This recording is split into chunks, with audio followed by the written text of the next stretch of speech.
Hello, how are you? Hold on one second. Let me turn this little music off. Okie doke. How is everybody tonight? How are you? All right. I was over listening to the horse shit and another podcast earlier. Oh, I'm kind of lost. I'm been doing my own thing, so I don't know what's going on. What am I missing? I just tell you, it's just so disheartening that the way these guys are going at each other, and Uh, they want to tear each other and beat the shit out of each other. Um, I listened to a phone call between Jim and Doug. Oh my God, it's bad stuff. It's right, Laura. yeah, that's why I am just gonna stay so far out of it. It's just a battle I don't want to get involved with. I'm too old for it, first of all, and I got better things to do right now with my time and try to stay focused with Dylan. And, you know, YouTube is YouTube, I guess, right? Yes. Did you watch Candace and Justin today on the news? Did. I did. I definitely wanted to touch base with that today and also the other interview that she had as well, combining them. Um, I thought it was great. I'm glad she went out there and did that interview with Justin. Um, I think it was very informative. A lot of things I think we have on this channel have already kind of briefly touched up on, anyways. But it puts everything into perspective of the direction of when I said we're going to have to go backwards a little bit and we're going to have to kind of like reevaluate the situation and think, okay, where do we go from here with what we have? What did you think about the information that she has brought up? Like, for instance, we know about the boots. We know that it's human blood. We know that James Brenner's DNA is on the boots, and it had nothing to do with wearing the shoes, obviously. But what are your thoughts about an individual that claims to live there?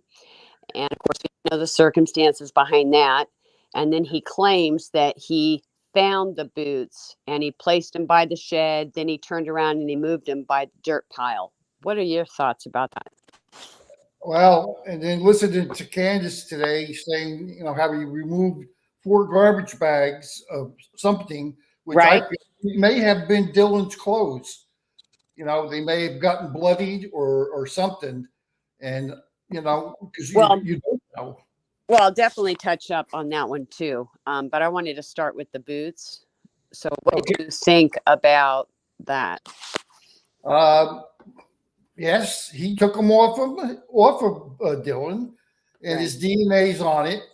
And I'm sure you heard about the wallet because Duty Ron last night did me a favor and asked Candace, and Candace said the wallet was thrown into The the loosen. yes, and it probably floated away, unfortunately. Right. Hold on And, one second. I'll let you keep talking. I'll be right back, sweetheart. okay, and to the people here in chat that said hello, hello back to yous, and you see who purple, and then the Queen recently. Well, did you hear? Oh yeah, I heard it all. Listen, and it's a shame. I mean, these guys take this stuff so personal. Okay, I'm back. Okay, Oh, well, I got somebody else coming up. that's It's fine. only going to be you, me, and nope, Bella's not here yet. Sorry, I thought she was. Yeah, she was on over by Salty too. I saw her. Okay. Well, I think she's a member over there. Everybody knows that I don't pay for memberships. Um, I'm very leery right now about what happened to my phone about a month or so ago. And when something hit my account and everything, that kind of like scared the heck out of me. So I'm kind of just, I need to go get one of those disposable visas, I think, and I can use it on that, I'm sure. But it's just something I haven't done yet. Like to me, that's ridiculous that people do stuff like that. Grab link or whatever it is. It should be against the law to sell that stuff. Right. It really should. And I was listening to Candace Howard before, and apparently they've got a giant lawsuit, supposedly that's going to be put on Jim. Right. Yeah, you know, I am all for the people that have been victimized. I think their situations, their experiences are justified. Um, I can't speak for them because I'm not in their shoes. I can only feel empathy for them and compassion. And I have to take and wait this out and say, I'm looking at this whole picture. And a lot of people might have mixed feelings about it. I'm not sure, but I don't play well with bad people at all. I don't either. And No. going back to Dylan and talking about Candace, I tell you, I was very surprised to hear her say this, that the law enforcement told her that a long time ago that she could release anything. Right. And her and Justin, I think, made a big mistake by not releasing it. Mm-hmm. I think more people would have been more in favor of her. Like I say, in the beginning, I wasn't. I was, against her, Right. but now I'm totally on the other side of it. Right. Yeah, I saw your comment because I watched the whole stream myself, and Right. I really do like Duty Ron. He does a very good job. Him and Ed together are a great team.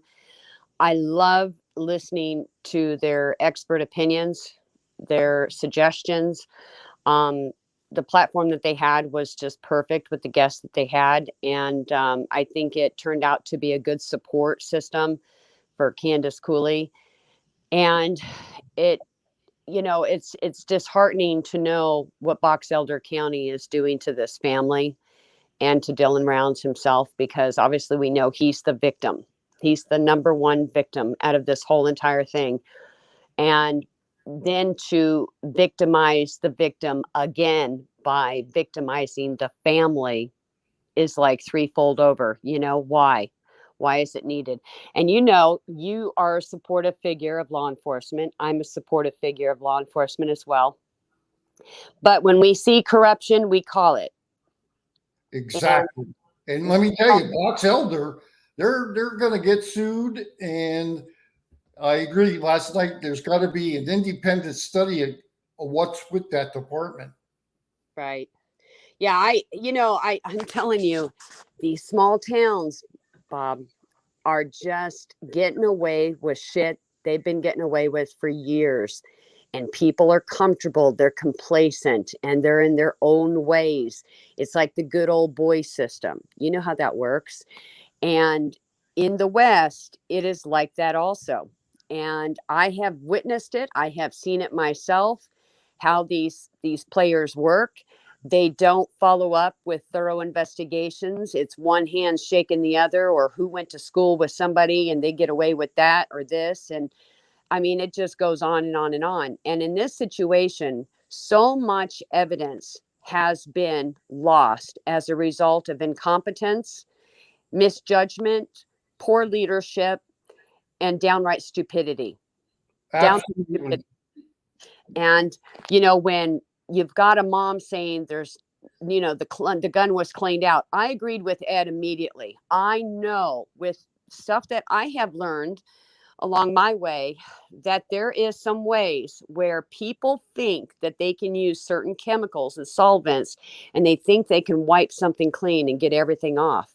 There's always going to be that minute stuff in the porous of the actual material, such as plastic or metal. You know it as well as I do. They have small little holes microscopically. There's things that get caught up in there. And I know that's where Ed was going last night with that. I think the gun needs to be sent somewhere else. If it's in Box Elder's hands, I think it needs to go somewhere else and be retested. But then again, when they're swabbing things and everything, they can lose stuff too. But I think that gun needs to be retested. I think that key fob needs to be retested because that key fob is plastic. There's a lot of stuff that can tell messages and stories in plastic. And you know what? They really should check Dylan's truck real good Oh, I think so too. because I believe that he probably transported him in his own truck. I wondered about that. Okay. Now we've got so many things we can touch on tonight. We've got all night to do it. I definitely have all night. Um, I slept all day. So I was getting prepared for tonight. I actually thought it was Thursday. Again, I'm one day behind myself or a day ahead of myself sometimes. So my schedule's all whacked out. But so I thought it was Thursday and I thought it was just going to be a normal night. But then when I was told it's Friday, I was like, well, I guess we get to stay up. So um, I was bothered by the fact that, yes, he was witnessed and he did it right underneath the nose of the authorities and everybody else around him. You know how criminals are. The best criminals work during the day when people least expect it. That's when your homes are broken into more so. That's when things are getting stolen or damaged or whatever the case may be. Most people are killed during the daytime hours than they are the night. But I'm really surprised that Brenner talking with the family. I, Well, I that was never allowed. right. Well, in the right way, it shouldn't be. I, but right now, the good thing is that he's not been charged. And that's Exactly. what the That's right. You're when right. Candace and them to be able to communicate with him. Otherwise, the second he's charged with Dylan's disappearance or murder, then the communication ceases altogether. It's Right. done. Then you have to go through his attorney. Right. And what I found interesting, Candace made the statement how, he was talking to Karen, the grandmother, and she obviously asked him some hard questions. And then he clammed up and he says, well, I guess you're going to have to talk to my attorney. Well, what Brenner doesn't realize is he's only got an attorney for the current charges that he's got. That's what that public defender is there for. Nothing else, nothing right now, because he has not been charged with. So it would be funny to hear. I mean, grant you, he's a suspect, but I would suspect that that public attorney would not be able to really give him too much legal advice because of one, he's not the active attorney for him for any charges pending the investigation of Dylan. He's only the public defender for the current charges he is up against. Right. And I don't think Brenner realizes this. You But know what? I'll tell you, if I was out there that day and he come out with those 4 bags of garbage, mhm. I can't believe that they didn't go take the garbage bags away from him. Oh, that's another thing I wanted to touch. Guess what, people? Just so you know, when somebody throws away trash, now, grant you go on their property, you can get trespassing charges, okay? But this is how law enforcement gets some of their information sometimes. You throw something out and it's put on the street, on the curb, they have every right. They can go ahead and grab it and they can use that against you. Oh, hell yeah. Why weren't those bags thought of by law enforcement? Because one, they didn't think it was as sinister as it was, right? But you got a missing 19-year-old boy. You got a man with a history. He's got a warrant.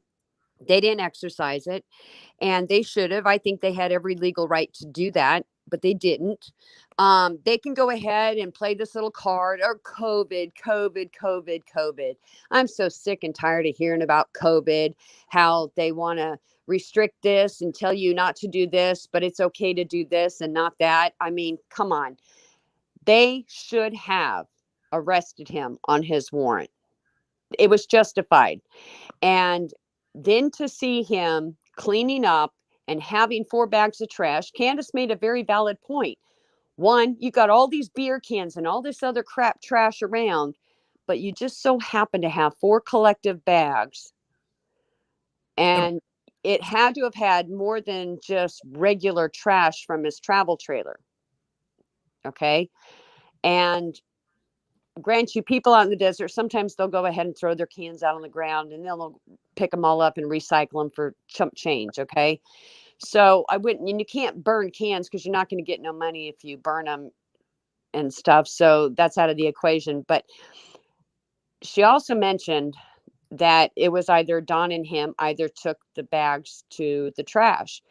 It's either going to be, I touched on this before and I said the landfill needs to be looked at months ago. It's either the Wendover landfill, or if they drove all the way to Montello with those bags in the trash, they took it to the transfer station over by Ellen's house around the block. That's where the community drops their trash. And then the trash people, they come in with the big truck, they load that thing up, and they haul that all the way to the landfill itself. So you're looking at two different landfills as a possibility. You're exactly right, but they, uh, I wouldn't doubt if they didn't set that stuff on fire somewhere, burn it. I don't think they burned it. I think they figured if they got rid of it through the landfill, it would be like a needle in a haystack or even a piece of rice in a haystack, um, burning it. People can burn some things, but leave some traces of stuff behind. But Right. where burn it? That's the thing. He could have burned it, but he was running out of time, out there and wasn't thinking. So I don't think he thought in his head to burn anything. But then again, there was a section on the property, I think it was on the grain shed property, where he had a little fire pit. Okay. Um, if I was law enforcement and you're doing a search warrant and you're collecting evidence over at the grain shed, and you got Box Elder refusing dogs in the beginning, which was the biggest mistake I think they should have not done. But I would have examined the fire pit, any fire pits, any bodies of water, anything and everything would have been gated up, not taped off, but gated. And because it's the desert, tape don't last long in the desert. It just blows all over the place. But they could have fenced everything off to prevent anybody from going inside and on that property. But They've made so many mistakes. Yeah. And you're right, Stormy. They believe that he was dumped in the wash, but they have to find out where in the wash that he did it.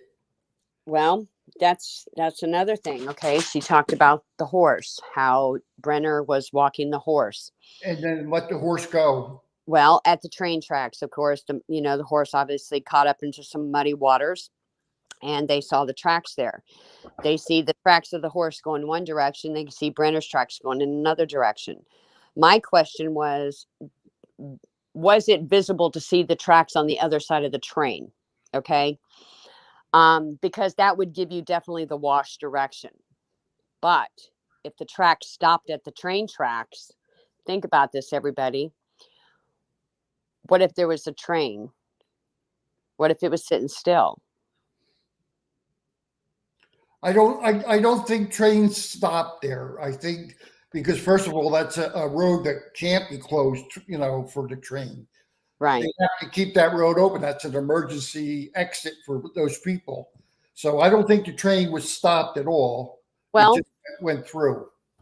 Well, sometimes trains will slow down, and if they're waiting for another thing to open up ahead, who knows? I mean, can you think of the possibility of something really sick and sinister? Somebody carrying a body on a horse and then throwing it on a train and having to go all over the damn country. That would be something really sick and sinister. But I kind of don't want to think in that direction. I would think that there's got to be some other tracks that probably just weren't as clear or visible that may have gone on the other side of the track, and going to the wash would be a better explanation, I think. Because, I find it interesting. I mean, of course, I'm not accusing Ty or Lance or anybody like that. Okay, guys, I'm not. I had some questions I wanted answered. Apparently they got answered. I just didn't get the response. Somebody else did. But I wanted to hear it from the horse's mouth, saying, okay, this and this and this, because I don't want to be in a position where I'm just following the flow of other people's theories or ideas. I want to get the facts. I need to see the facts. And I was like always in a question mark with everything that I heard, everything that I listened. And you're trying to put like a placement of a possible theory that could lead into those if that's the direction.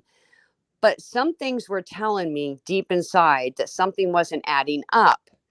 And so that's why I wanted to ask Ty those questions. The good thing is that I don't share everything, and there's a good reason why I don't. And I'm glad that I went in the direction that I did because it paid off. I got better information, quality information, and it was factual. So regarding the Thai thing, no. Um, you know, that the whole other people's theories were just out. They were out there. That's all I can say. Okay. And and yes, we're all putting theories together, but we're going by what other people are saying. And of course, we talked about this before. Law enforcement will go and ask people questions, and that's pretty much hearsay, right? Unless you've got an alibi that says somebody was here at this time and this time and this time, then that could go ahead and validate that person out of the equation. So that person's not even considered a suspect. So here we were getting bits and pieces of the information. And so everything on YouTube was all scrambled, it was all over the place. Now we have information of the morning and the afternoon of Chase's alibi. Okay, that was one more added piece that nobody had. Then we had the actual locations of all the pings of Dylan's phone and how active that phone was that whole entire day. Right. I was just going you read my mind. I was just going to say that. Mm-hmm. She said he had several pings that day, Saturday. Exactly.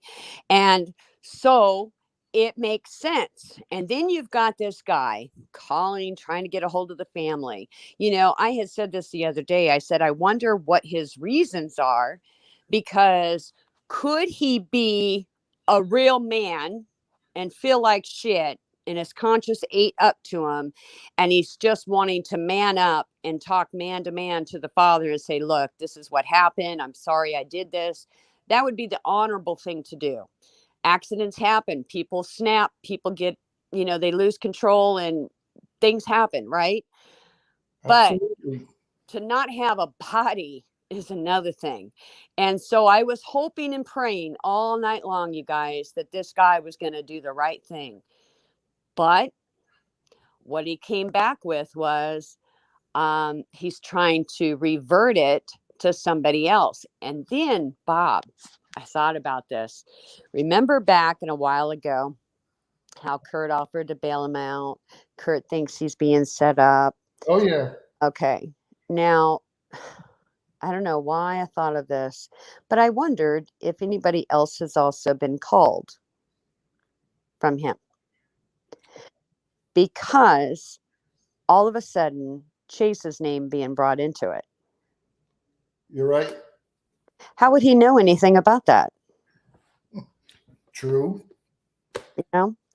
And so it's choreographing with other people giving their ideas or their beliefs that they're very firm on, that this person may be innocent and that he may be set up. But I don't think he is being set up at this point, because when you know that you picked up those boots from the shed, you say you saw them just laying around, you have a phone, you can call somebody and say, hey, what's up with these shoes? That's the smart person thing to do, but he didn't. And another thing is, he called Brenner when he was at the gate. Now, I was giving little bits and clues, okay, of certain words this week, but the gate was important, because when he was at the gate, he called to talk to his grandmother, right? And then he called Brenner because the gate was probably more likely locked. And then, when he's leaving his travel trailer, I suspect he was probably in his regular truck. I think this is a possible theory. Okay. He could either be in the grain shed truck or he could be in his truck. I'm going to see how you guys think about both of these ways of saying, let's say he was driving the burgundy truck and he got to the gate. It was locked. That's why when he got off the phone with grandma, he said he had to hurry up and get his grain truck in the shed, right? And then he's calling Brenner, probably to help him unlock the gate or whatever. And something ensued, and Brenner met him at the gate. And then he jumped in the truck with Dylan, and Dylan drove him over to the grain shed. Now, could be to get something or whatnot, and then possibly go back to Dylan's house to, go get the grain shed truck. Or it could go the either way, the grain shed truck. He drove him, picked him up at the gate, met him at the gate to unlock it, goes on in, takes the grain shed truck out over there by the grain shed. An argument ensued at the gate. It followed through and continued to the grain shed. And then shit hits the fan. And then who's to say Brenner didn't walk all the way or drive a bike or ride a horse to Dylan's property? Okay. To get his truck, drive his truck, and then do something very sinister with Dylan. And then when he was done, he's the one who rinsed it off and then locked the car up. And he's the one that's short enough that would fit in that driver's seat. And also, if somebody is not aware of the four-wheel drive working, they would use it in the desert because it drives better in the desert.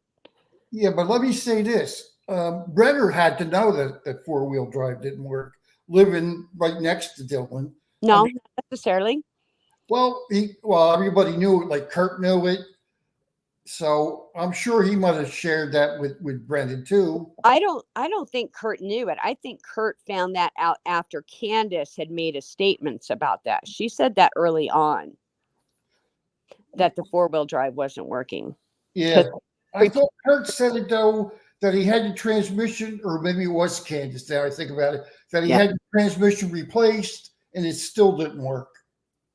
Right. And he had to do more work on it because it was pain in the rear. All right. Somebody's making a comment in our room here about if they're allowed to voice their opinion. As long as it's in good taste and respectful. And that was Ashley Upson. What's your comment? I'm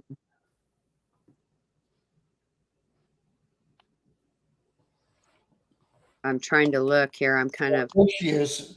Just wanted to know where things stand here. I know on another channel, even being respectful, get time.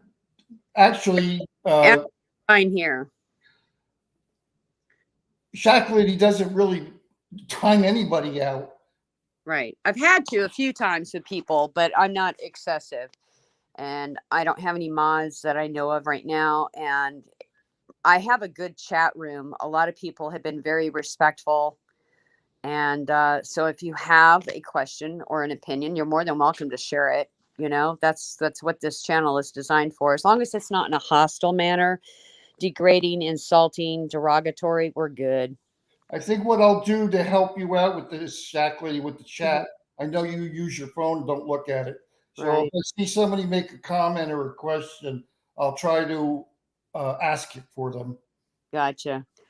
Thank you, Whittleby. She's here too. I hope you got my email. So there's a lot of people that sent me emails today and yesterday. I'm trying to catch up with it. Oh man, so much stuff. I know I just been, writing notes down, watching things, observing things, and, trying to make sense of this whole Dylan thing. Like Devil Dog USMC says, why would a suspect of a case be allowed to try and call a victim's family? That's what we were just talking about. I probably missed you on that one. But right now, he's not charged with Dylan's case. So it's an open door for them. And like Justin had shared, he would have liked to have gotten more information. He was trying to play it a certain way. I got exactly what he was saying. I understood him 100%. Did you, Bob? Oh yeah. Oh yeah. Absolutely. And I would have done the same thing, you guys. If this was me or if this was you, I'm sure you would want to do the same thing. I'd be wanting to drive to the jail myself and making as many visits. I'd stay there as long as I would be allowed to. And I would do it every day if he was allowed to have visitors, just to get as much information and intel. I would have done it as a parent because nobody's talking. And I really think, and I feel the same way that Candace does, eventually he's going to figure out that he's going to get caught up in his own lies, and he's going to have no choice to say something. But I think if he does try to say something, I think he's going to try to pin it in a different direction on somebody else. And it's interesting that he brought up Chase's name, and that's why I said, I hope, well, she can't find out, the father can't find out, only law enforcement would be able to find this out, is who he has made phone calls to At the jail, from the jail. from the jail. And I know the calls are recorded, and it's just up to them to randomly, check these phone call conversations, etc. But they can be pulled. And, um, I really want to know if he talked to somebody else besides Justin. And Uh, his mother, Justin's mom too. huh? Brenner talked to Justin's mother, or what's her name, Karen. Yeah, Karen, the grandmother. Yeah, Yeah, he spoke to her. I know. Okay. Yeah, she asked him some direct questions, about Dylan. And obviously it made him nervous. And he goes, I guess you're going to have to speak to my attorney. And that was the end of it. And I think Justin is going to still try to do what he can do to get through to him. I hope and pray it works. I really do. But I think somebody else in Montello may be communicating with Brenner. I'm not saying for fact. I just suspect it, only because why would the word in the name of Chase come about? Yeah, I'm sure he's called Kurt. Yeah. You know, Yeah. they were good friends. He Yeah. has a horse, blah blah blah, and I just suspect it. Right. Like you Yeah. said, we can't prove nothing that he has. Right. Yeah. And we don't even know if it would be Kurt. It could be somebody totally different too that we're unaware of. We're just speculating here. We're not accusing anybody. But I just found that quite odd that Chase's name just came out of the blue. And we obviously know now about the phone and with the pond. A lot of people don't understand this pond thing, Bob. It's an underground stream and it comes up, but there's going to be sections in this little pond where things could get sucked down in, and it can go, and the underground stream. And, if was a wallet that was thrown in there, it's possible it could get sucked into, call it the wormhole. There's a name for it, and I can't think of it off the top of my head. Now, there's another thing to bring up is that I thought Robert Aviles told him where the phone was, but Candace said Brenner told him where the phone was. Am Yes. I right or Oh, wrong? um, well, that's the thing. When we were told, right, that it was Ty that shared that information, and then you had other people in Montello sharing information, okay, about Robert. All right. And that's what was throwing me off, because I was like, wait a minute, you got this direction and that direction. And then one person says Robert's being set up. And then Robert went to show the sheriffs this and this and that. And then he gets swapped up. And then you have another story that's being said. And then we hear a different story of Robert. that obviously they executed his warrant and they arrested him. And at that time, he was not like at the pond. That's what she said. He was not like at the pond. Did I hear that right, or did I mishear something? No, I think you're right. I do want to say to Terry Cornea, anybody that's in prison has to call collect because they have no money. Yeah, jail too. Jail Well, too. that's what I meant. Jail, Hmm. prison. So they don't have money. They have to. What? Right. Um. So Christopher Lloyd, this is a safe place. Um. We're talking strictly about Dylan tonight. And as you see, everybody, I have not dropped a link, and I have did what I said I was going to do and make some changes. And that's exactly what I have done. And obviously, you see, I have very good company on my panel right now. He's a retired police officer for many, many years. So we're not getting quack balls up here or firecrackers or bombshells or anything like that. Tonight is a nice night. It's a pleasant night. We're having a nice discussion, and that's how it's going to stay. And, Um, and I do too make mistakes once in a while, and I don't mind people correcting me. Really. right. And I'm the same way. I'm with you. I make mistakes too. And sometimes I can put my foot in my mouth and not mean to, or if I say something like, like something, I have a funny feeling about something, but that's okay. I'm okay with it. When I say something, Um, now Bella B knows about my head injury and my speech sometimes. Sometimes my speech, I'll speak too fast or my words get mixed up. I'm better at writing. I can speak better. Um, but when I say something, like say if I send you an email and somebody can take it out of context, they're not really understanding me because that's when, okay, I guess I have to say something to you personally on the phone for you to understand what I meant in an email so there is no misunderstandings. And I think a lot of people, we hear things, we read things, but we really don't clearly understand them or we're not comprehending them fully to what the words really mean. So I can basically say, as an example, you know, why go through all the trouble uh, when you've got something good, positive that comes about? Why put yourself in a position to bring more negativity or trauma or drama or whatever? It's easier. I guess it's a question I'm asking because I can't understand. I can't comprehend myself. So I'm going to ask you a question so then you can understand, relate it to me, define it to me so I can understand what you're thinking in your mind. But it's not an insult to you when I'm asking you the question. It's because I don't know or I can't understand. Um, I don't know why I went off on that. I don't know. Maybe it's just something was telling me to speak it out loud. Does that make sense? I don't know if it does Yeah, anymore. it does. I No. have to laugh because I love the way you just talk. Just I have babble. a good friend of mine. She's my cleaning lady. I call her motor mouth because Yeah. the minute she gets here, like that, she goes on for 2 hours. Right. Oh, I And my know. nickname, I call her her nickname for me is Motor Mouth. How funny.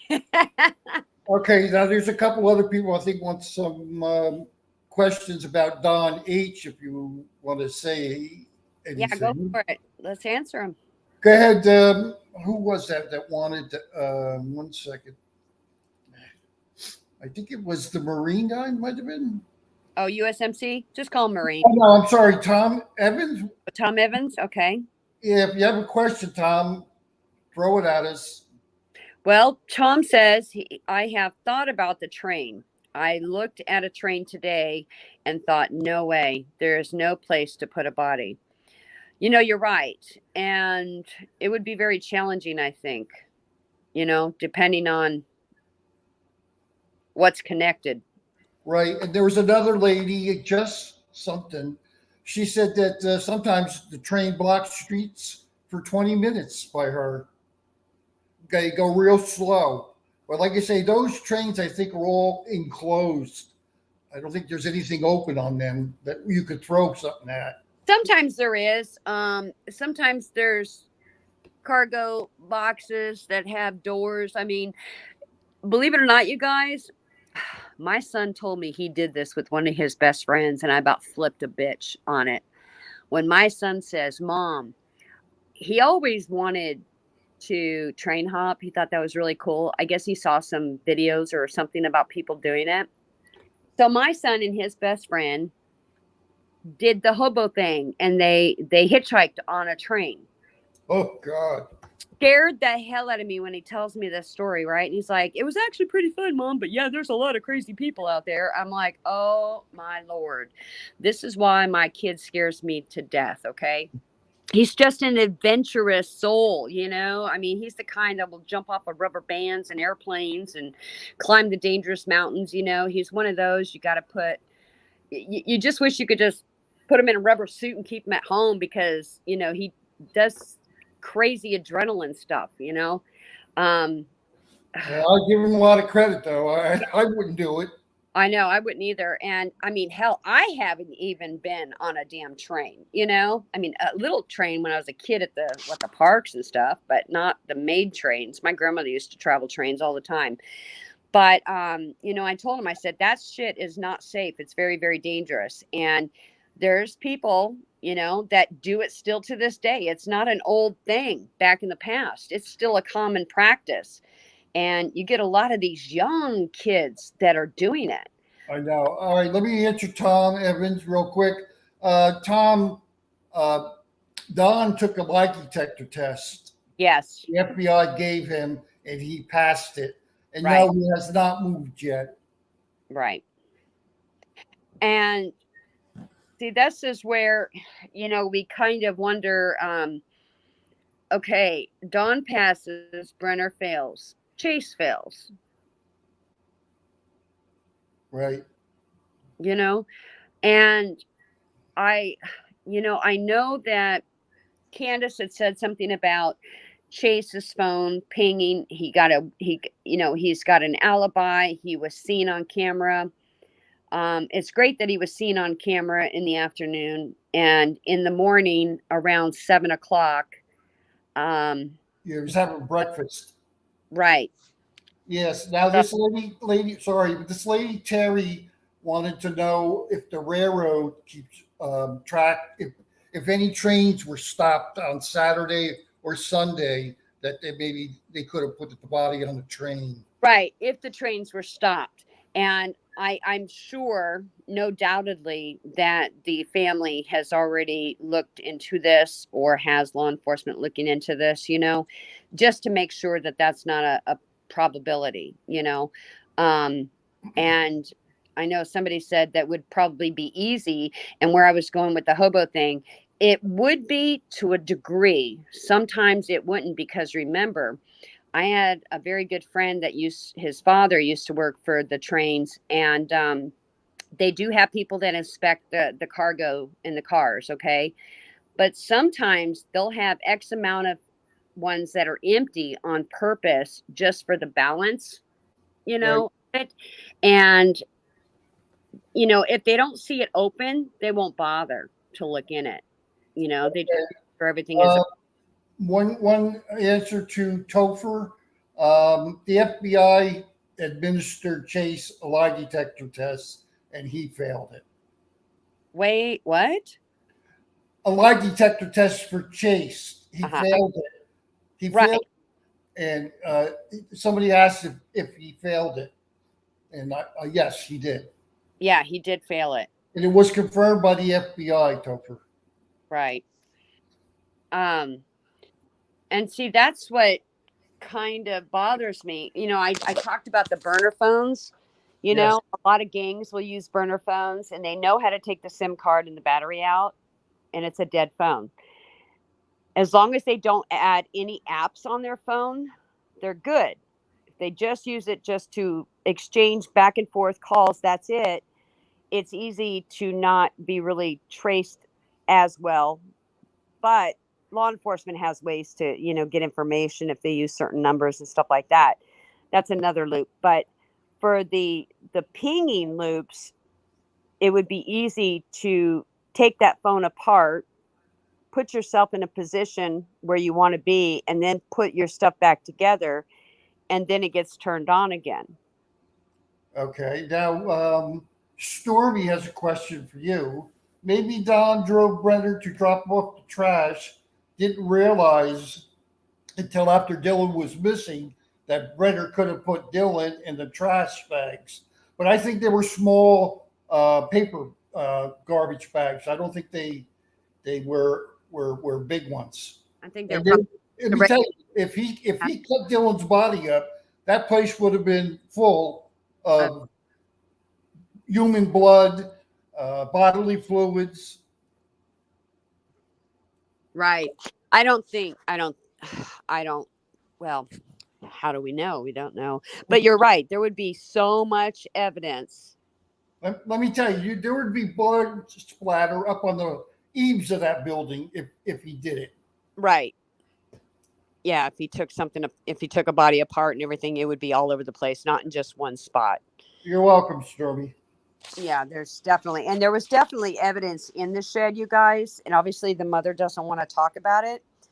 But, you have enough common sense to know that, the FBI was working on the ground for reasons, doing whatever they got to do. And what they took out, I don't know. I hope they did look into other things around there, because there was a lot of tools, a lot of junk. You could use anything and everything in that shed as a weapon if you wanted to. You can use your bare hands. I mean, if he had not been, tested right away and taken in and questioned about anything, obviously they didn't treat it like a homicide. You can easily wash your hands up and there's no evidence on your hands. But what about his laundry? I questioned this months ago about his laundry, about asking Tay, what did you guys see him wearing that night when they claimed that Don and Brenner went to Montello to the bar that evening? And nobody answered it for me, because I wanted to know if his clothes looked dirty or if they looked cleaned, if he was wearing the same thing in the morning as he was in the evening. Okay, let me just answer Gina. Justin was there. Dylan's younger sister was there with her boyfriend. Right. The FBI agent was there in Elko County, I believe. Sheriff's Department was there at the pond. Yeah. That was for Gina McKnight. Yeah, and Justin was too. Right. Justin and his daughter. Yeah. His daughter's boyfriend. And you know what? I'm surprised. They never said nothing about Ty being there. I know. Did you find that interesting? What was that? I might have cut you out. Did you find that interesting? Absolutely. And now twice now, from Duty Ron's and then today's show, a new show, again, they never mentioned nothing about Ty being at that scene. Right. Exactly. Yeah, I thought I just kind of left it alone. I just sat and watched, and yeah, but yeah, he was never mentioned at all. No, and I do want to say again to Kurt Wadsworth and his daughter, I have completely changed about Kurt. I was so glad when he came out and publicly spoke, and you came out publicly to speak. You guys, I think, got a real raw treatment. What do you mean? Well, how everybody ganged up on them, thinking that he assaulted Dylan in a certain way, and stuff like that. And I don't really think that ever happened. I really don't. I don't get that drip from, even though many people claim it. Right. I still think a younger guy can be friends with an older guy without having a sexual relationship. Right. Yeah. I think that's how Dylan was. I do think he looked up to Kurt, as an older man, and obviously he liked him, or he wouldn't hang around with the man. Right. And plus, people that know Dylan knew that Kurt was only a hired hand. That's it. And Right. like I mentioned before, I really think Dylan was a lot smarter. He was using some street smarts and trying to utilize resources, you know, keep people close when you need them, because what if something happens or an emergency and stuff like that? You got to utilize those resources. That's survival when you're out there off grid. And the same with the fire chief, spoke highly of Dylan. Exactly. I was glad to hear that man say that. Yeah, he was a nice young kid. Right. And that's one thing that I did conflict with, is because, it's one thing for people to say something and they want you to believe their theory, or they want you to believe what everybody else is saying that they've talked to. But I have a hard time with that, only because when you live off grid, you live in a small town, you see and you know how things work. You know how rumors start. People know what you eat, what you buy. If you take a shit in the bathroom at the store, they know about it. What you eat. I mean, come on. He's sitting in a small little bar and everybody knew exactly what he eats all the time. They're You're right. fixated on it. Okay. Now, somebody close had said Dylan is not gay and made it very clear. Okay. Several emails, very clear. He's not gay. People started talking and assuming or thinking he was because he started hanging out at the bar. Now, the stuff that was going on with Kurt is Kurt's deal.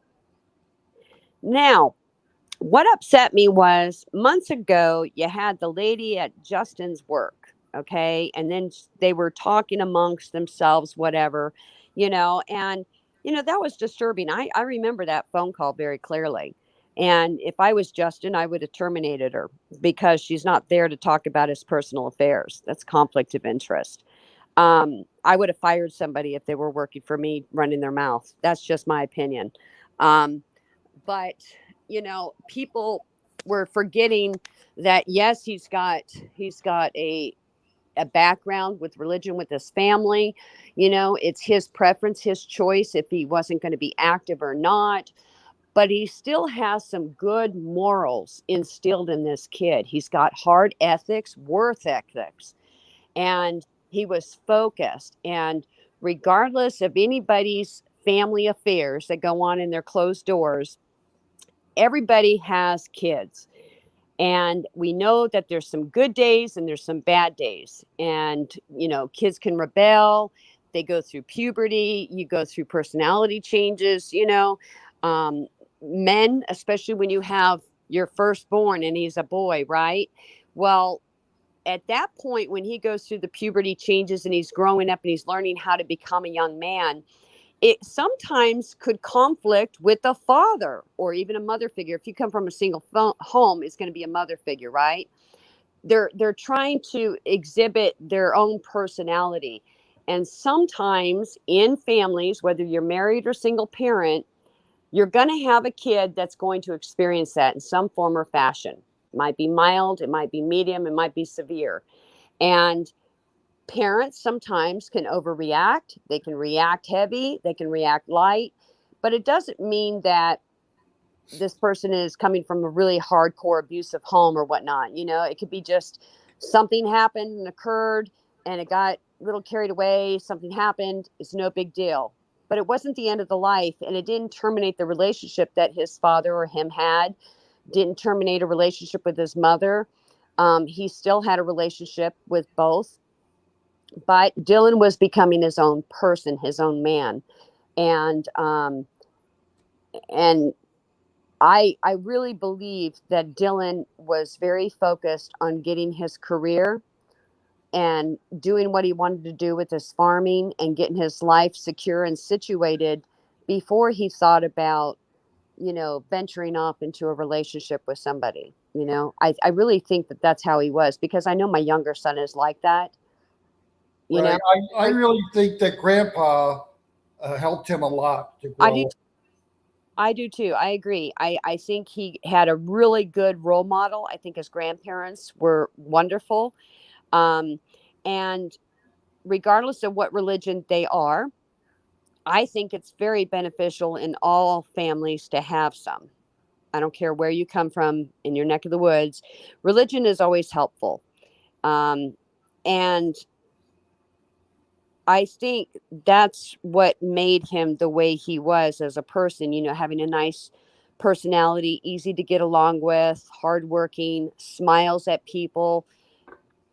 You don't have to wait for you to smile first. He's the kind of person that would wave at you or smile at you first. I think that's very complimentary to how he was raised as a person. Right. And I give his friends a lot of credit too. That JD uh, Hmm. Tanner, I think his name was. The guy's a photographer. I Right, mean, they that's when you really get a close relationship when you're young. And right. I'm sure that relationship would have lasted a lifetime among them guys. Oh, yeah. And you think about it, he hung out with a handful of young men that they grew up with from grade school, Right. and he does have good friends and he has close friends. And of course, they're not out in the open because they don't want to interfere. They don't want to cause any riffraff. They want to just keep everything low and let the family take care of what they got to take care of. It has nothing to do with, not being his friend or being loyal. I think they are being loyal and they're just as upset and angry at this whole situation than just like the family is. I mean, they're hurting too. They've lost a best friend, and I think some people are very insensitive to that, and they think just because there's like that missing girl in California and a whole bunch of kids are out there helping or whatever, it's like a freaking parade thing. Most of those kids aren't even friends with that girl. I They're just know. there to jump in on the bandwagon. You know, when they did do the searches, the family, when they had everybody out there was over 200 some people out there. Everybody, there was his friends out there was his family and people that were close to him. We just don't know because we weren't there. We didn't witness this, we didn't see it, but they were there. And like you say, or I say, maybe he had problems with his parents when he was younger. Yeah, but But who doesn't? Who right, doesn't? I was just going to say that, especially in a broken family like that when you're, separated. Right. But I feel so bad in those pictures on that one video that you have of him. Yeah, Oh God, it breaks my heart. I know. It makes me cry every time I play that. It really does. I mean, what a beautiful human being. Yes, You know? like you say, I don't know why people want to push that issue. I, Who cares? Let it go. You know, no, no, we don't need to know if he was or if he wasn't. I right. don't care. I really don't care. No. And I'm glad that, here on this channel we feel differently, and maybe other people feel differently. I don't know. I just know in my heart that I'm right. I feel right. I feel good about it. Um, if I felt it was different, I would say something, but I don't. I don't feel it. I have not seen it. I have not read about it. You know, um, Other people have their own things. Let them go with what they want to go with, but it doesn't have nothing to do with why he's missing right now. What happened to Dylan was because somebody snapped. Right? A Really, sick man. somebody snapped. Yep. Thank you, Tessie. And then you have people saying, oh, well, his background could affect his future. Well, you know what? We could say that a lot about people that have their parents still together, living in the same home. I mean, look at the dynamics of personalities. Okay, we've seen things on YouTube, and take this into perspective. I'm not going to say any names, but you look at several people, okay? And on the presentation, they claim they have a great life, everything is perfect, mom and dad are married, etc., etc. But do you like the person?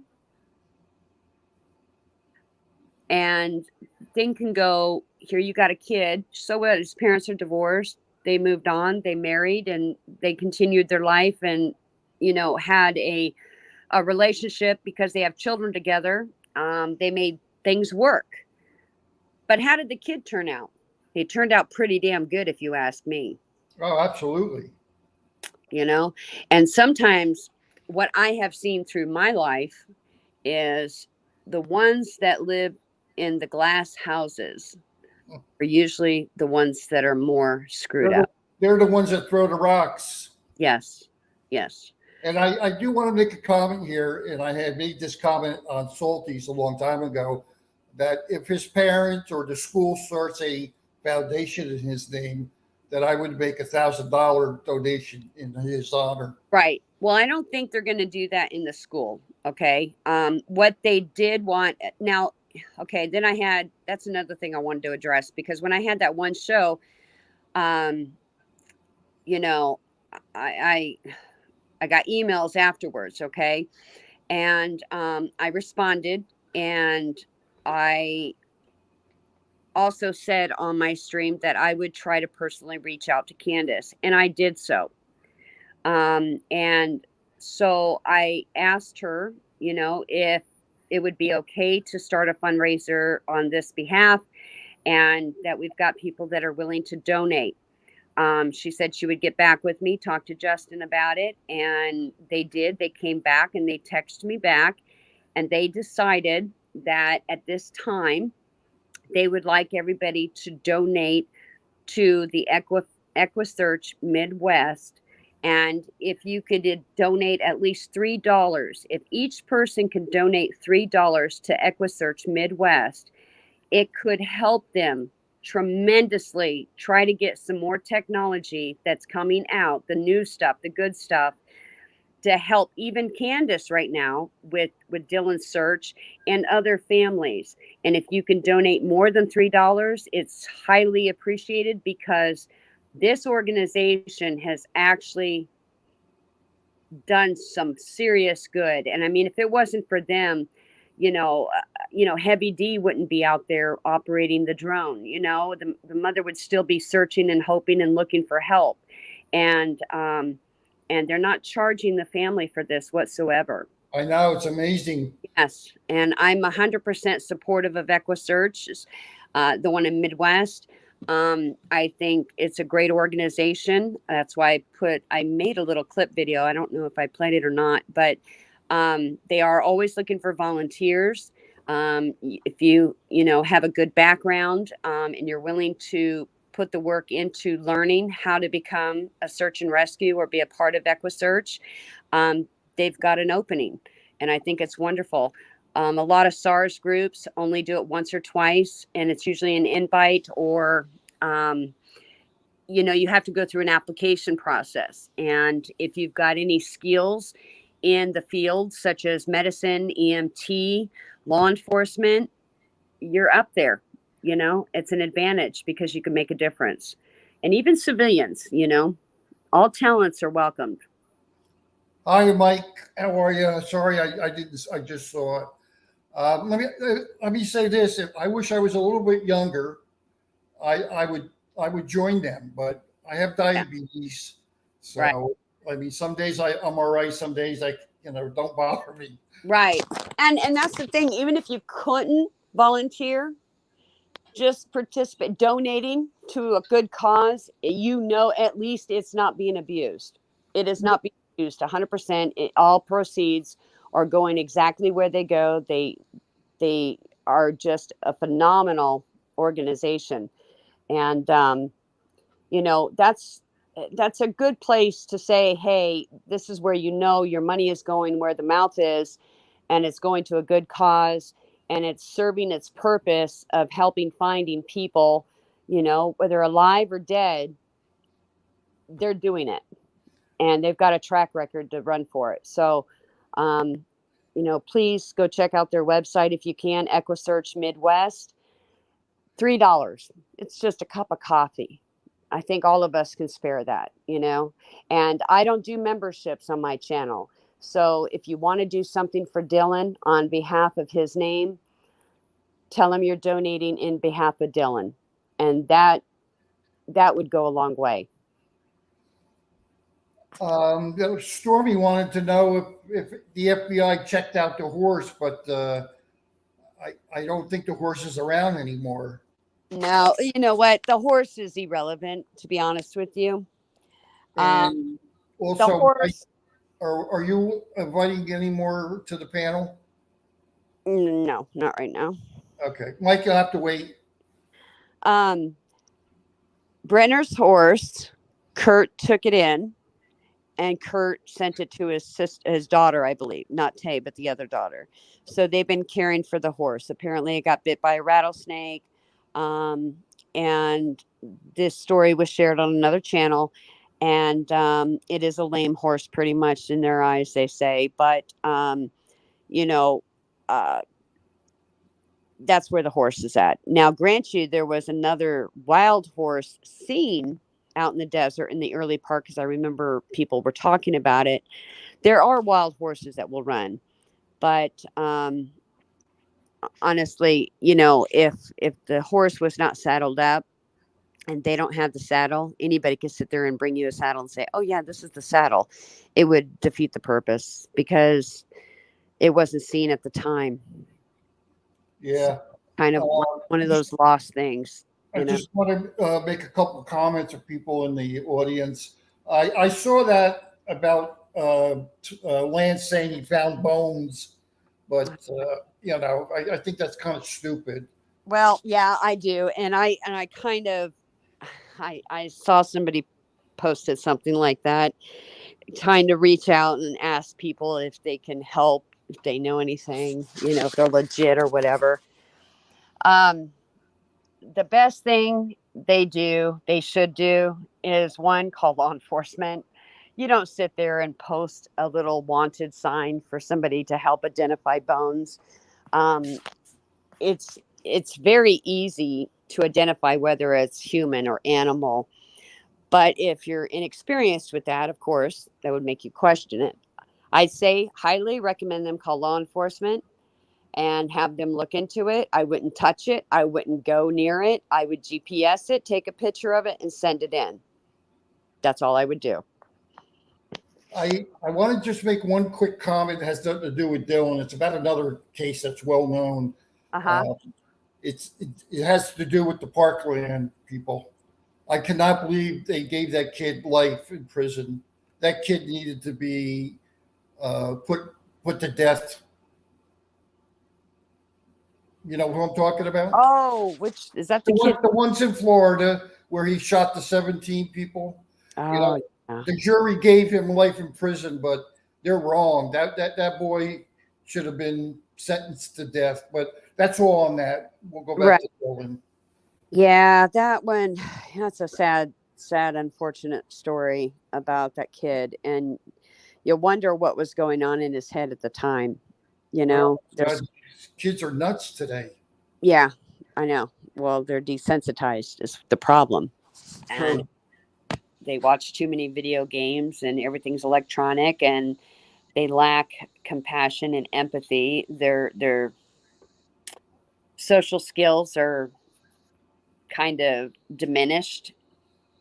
There's no, like back in the day when we grew up, it's a different world compared to the kids nowadays. Okay, I do want to just interrupt you again. Sorry, but Ty Corbin says bones were found in garbage bags, and they sent them to law enforcement.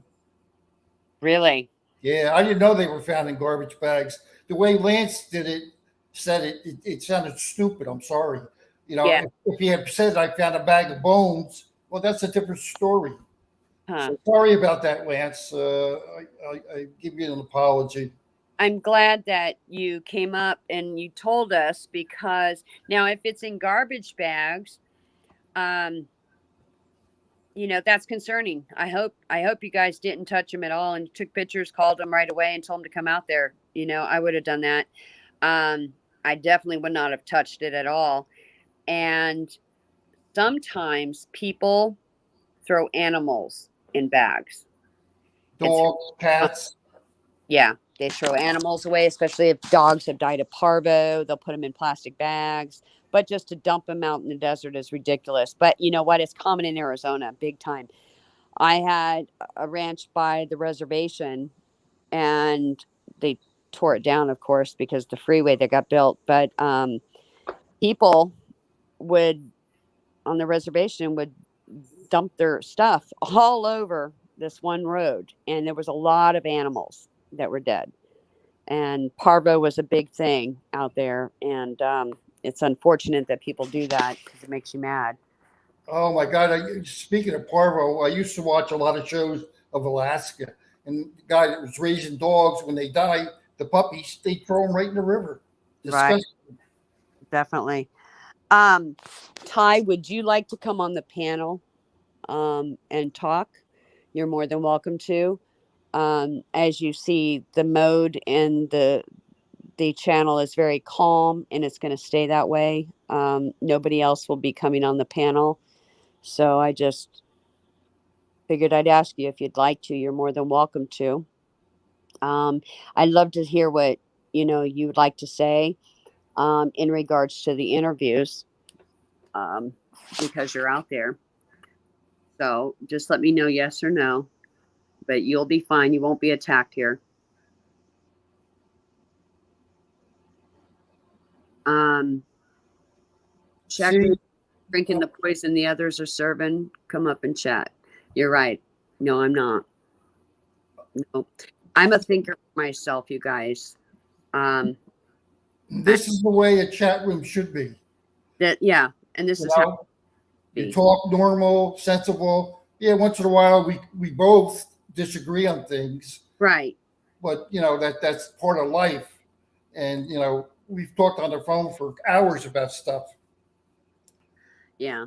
And Miss W, I know they know what they're doing. I'm not worried about that. I'm not saying that they would be incompetent enough to do it. I was just speaking out loud of what I would do. That's all. I know what they had to do. I've spoke with them guys on the phone, uh, or um, but double garage bags dumped on the mountain, no fur. Oh, please come on the panel, Ty. Talk about it. It'll save you from texting. I'm surprised that Ty doesn't recognize the bones. Being out there living amongst all those other critters, that Wow. I would think that you would have a rough idea Right. what they are. Well, Ty said there was no fur on him at all. Yeah, I just saw that. Yeah. And it took him 48 hours to get there. Oh my God, that's a disgrace. Unreal. Unreal. But not surprised. But see, I didn't get involved in this case orally for like 3 months. I sat back, I watched every show I could watch, and I made my notes, and I went on a lot of chats, and I made comments about stuff. And I went on Duty Ron several times, when he talked about the case. And but you sit back, you learn more, you listen, you learn more, and then I was ready to talk. Yeah. David. Um, Jim might need like a. Oh, okay. Well, if you feel you need to change your name, change it. I mean, at least on my channel, I don't sit there and check your icons to see if you're a real person or not. I'll accept everybody as they are as long as they're good, fair, respectful, and out internet won't do it. Sorry for Phyllis your cup. Wait, what? Won't do it. Sorry, but I can do chat. That's fine. You can do chat. I understand about the internet. I have problems with mine all the time. Um, but I hope, God, I hope and pray that those are animals. But you know, what color were the bags? I'm curious about what color the bags were. Were they big garage bags, the black bags?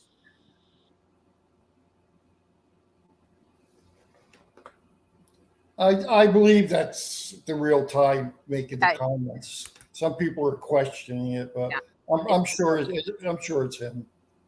yeah. He talks a certain way, and I kind of know how he talks, but I do believe that that is the right Ty. Just to verify to my story exactly. Yes, Ty, he did, and see, that's what I was trying to go after was the verification. Now you understand where I was coming from, and but he nobody mentioned you, which was a good thing. Um, See that? That's where with blue. Oh, isn't that weird? You know what, guys? I was getting the color of like a baby blue, like a blue tag, you know, a blue bag, and that's weird. How you said there was blue tags on there. That is so weird. That is so weird. But I was asking you if it was the dark bag, black bag, right? But I had blue. I saw the color blue. That is a trip. That is a trip. You know, I trip out on some of the things, and I know uh, Ruby can verify this. You guys, I called out the one girl in California. Well, I called out the one Kylie girl. I knew she was in the water. I said that the first thing I did on a chat. I think it was Laura's chat. I said she's in the water, and I didn't have no details. This is when the first day she was going to be talking about it. Then the other girl, the Jocelyn girl that Doug was covering, I was talking to Ruby on the phone, and I had said, she's on the side of the road. She went off the damn cliff, you know, on the side of the road. And sure as shit, she was found in her car from an accident running off the road, side of the road in the ditch. So, and, uh, and it's like with this little boy, you know, I said he was dead. I knew it. I called it. I said it. It's just like one of those intuitional things that you know right away. And when you speak it really fast, that's the result of it. I know it's weird. I know I'm getting off topic here, but I was just tripping out over it. Um, but yeah, Jolisa, and this was before she was found. Ruby could verify this because I said it exactly how she was found. Um, and I'm all the way in Tennessee, so Ty needs to clear up the people in this chat that continue to say Robert A was at the pond with Ty when they found the phone. Well, I'm sure he will, and we already know the answers to it. And Candace had already confirmed it on the media. And on duty Ron too. Judy Ron, she did it on East Idaho. Plus, you know, there's other things, but you know, I think it's important. You know, it makes you wonder. Now, Ty, where exactly did you find these garbage bags? I'm curious. Was it going towards the wash area?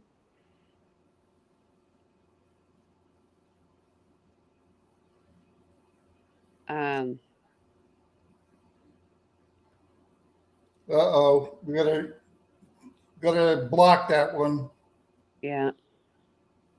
Yeah, we're not in the mood tonight, right? Ugh. No, I wasn't really bashing. Ty understands my personality, I think. He knows that I wasn't really bashing him. I was trying to get the answers. Um, and, you know, when you're being told these things and you're going in different directions, and then you have other information on the back burner, and you're like trying to put all this shit together, and you're like, what the hell? What's going on here? You know? And it's my approach. I sometimes when I'm like absorbed into something, it might come across that I might sound too abrupt, abrasive, and I don't mean to. Um, but I think having a conversation with Ty for 3 hours, he kind of figures out my personality, knowing that if I'm in the wrong, I'm in the wrong. I'll apologize, and I do apologize for being a little abrasive and wrong. Um, but I didn't discredit him 100% like you guys think, not at all.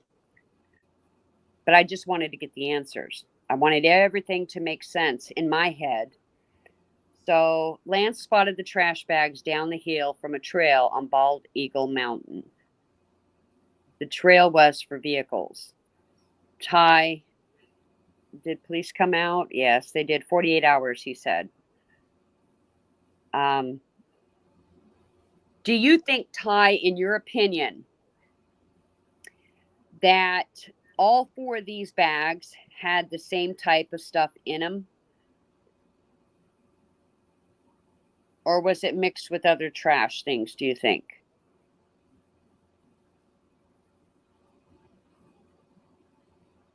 Yeah, that's believable, right, Tom? You know how that area works. Uh, yeah, he knows how to deal with me. He's good.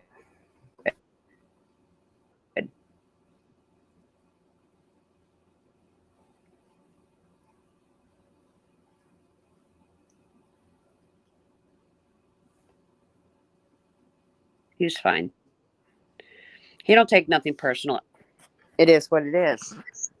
Um, but I'm Just, the kind of person I like to talk about things.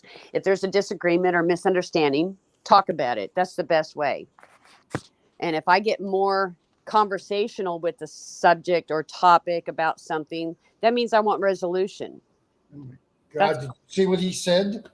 Yes, bones only with maggots and skin. really Oh, flesh. Yeah, Ty said that. Oh, wow. Was oh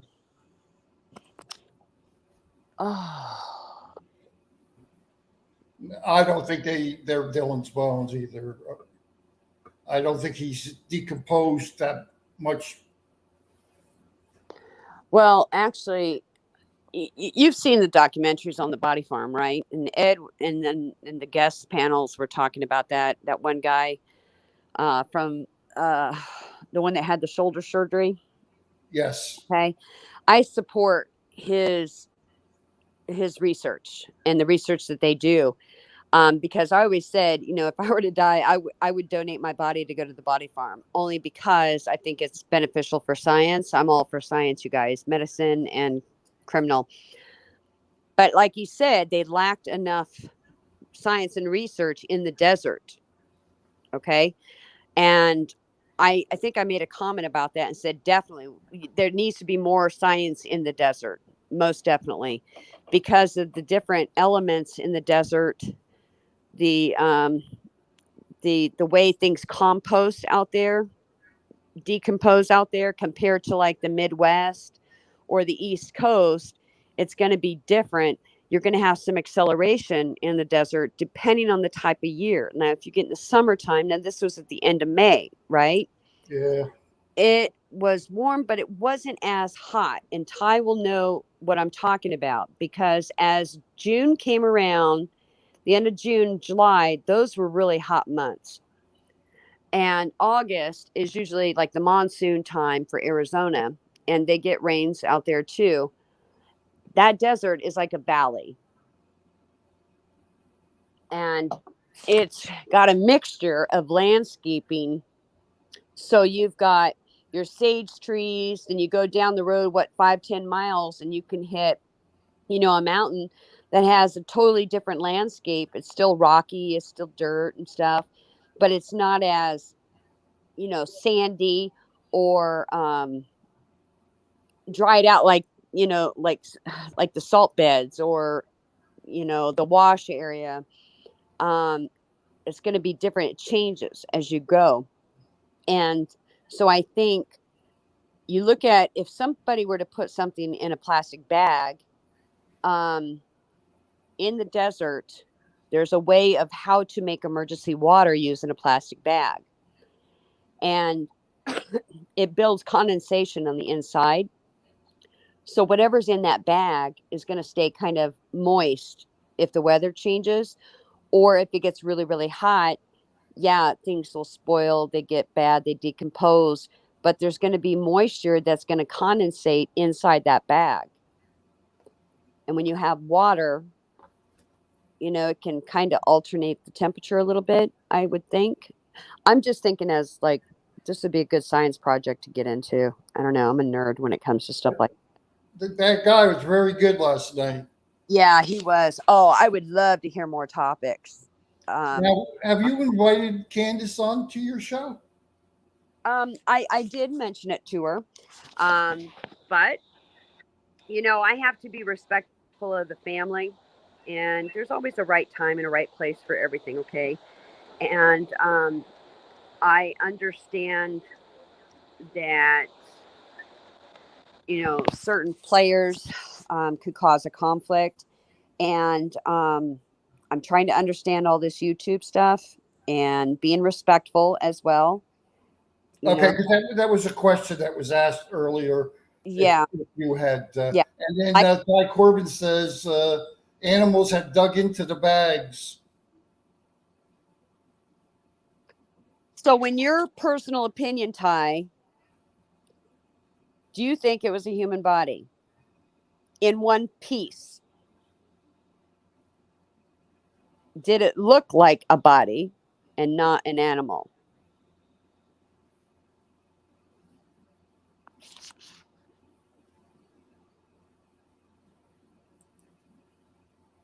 You'll never understand YouTube. He's not the only one. Yeah, I don't understand it either. I'm still trying to understand it. Um, and I've always said, I was never connected with any YouTube. I am my own person. I will go my own direction. And what other people think by me going on panels or whatever, and people thinking, well, maybe what made my channel, they really didn't. You make your own channel yourself. I was already in the works before I started going on the panel. I was already emailing and having conversations with people before I even jumped on anybody's panel. So my shit was already in works, doing exactly what I intended it to do and how it played out. And that's why the channel is where it's at today. And yes, people follow from one place to another place, and everybody congregates and you make acquaintances, and things roll like that. But in the end, when you choose to want to disconnect, everybody knows everybody, and that's great. But I still want my own thing and going in my direction with no attachment to anybody else. So You don't owe anybody anything. I don't owe nobody nothing, period. Exactly right. Right. And I think people shouldn't even suggest anything. Right. Yeah. That's the thing, Miss W. Candace said on the interview that Brenner had taken several trash bags out in the grain shed, but she thought DH and Brenner possibly took them to the Wendover because apparently they went there. Well, that's why I had, said there's two locations. If they took it to the transfer station in Montello, or they took it to the landfill in Wendover. But you know what? Hold on one second. Stay on the panel, answer some questions. I'm going to be right back. I'm going to text somebody something really fast. Okay. Anybody have any questions that I'll try to answer them for you, but the shack lady is the knows more than me. Ty's a good man. I said the truth all along.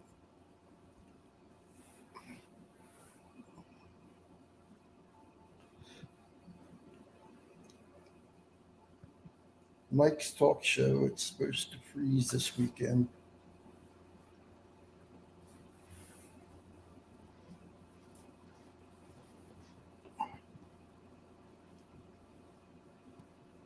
I just hope it happens soon and everybody can put this to rest.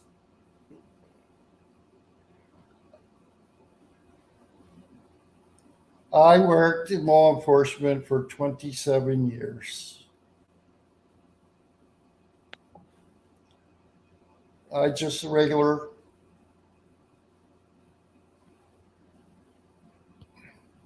But stories like Dylan's, boy, I can tell you guys stories that unreal. I had a grandmother. I was working the desk, and I had a grandmother call me.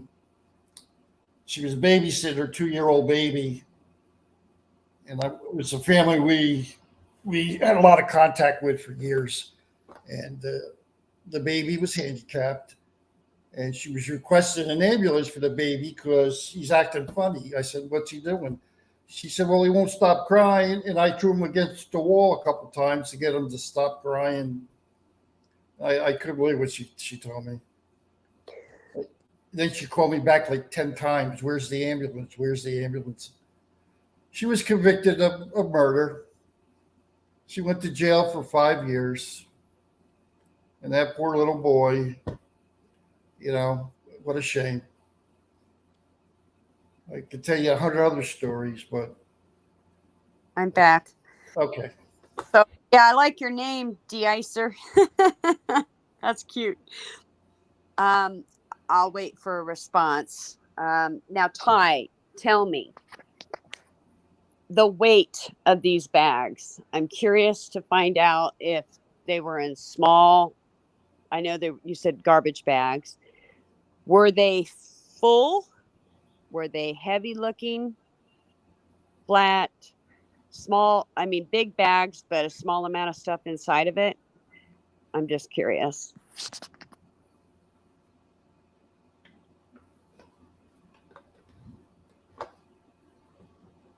It was a steep mountainside. Because I'm also trying to get confirmation too on the type of bags. So I'm just curious, you know. Um, I don't think Christopher Lloyd was with them because he usually comes out there on the Saturday and Sunday, right, Ty? He wasn't with you guys. Big bags, small amounts inside. Yeah, I think he's a weekender out there. Yeah. Ty, do you think there was any clothing inside?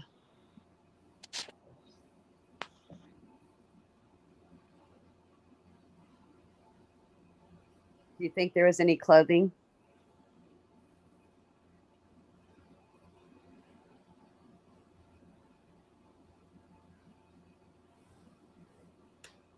So we're just waiting for a response. Yeah, I don't know. Maybe he didn't hear you.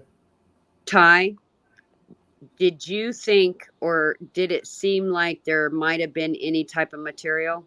Okay, he did answer you. No, Christopher Lloyd, just Lance and I, no clothes that I saw. Okay. I like that guy Scott. I watch a lot of his videos. Yeah, I do too. I watched just today. And yeah, I tried. I hope I got his right email. I tried emailing him today. I didn't get a response back. So I'll wait to see if somebody responds to me to make sure that this is the right Scott Nuttall. Ty, if you by chance have Scott's information, can you email it to me, please?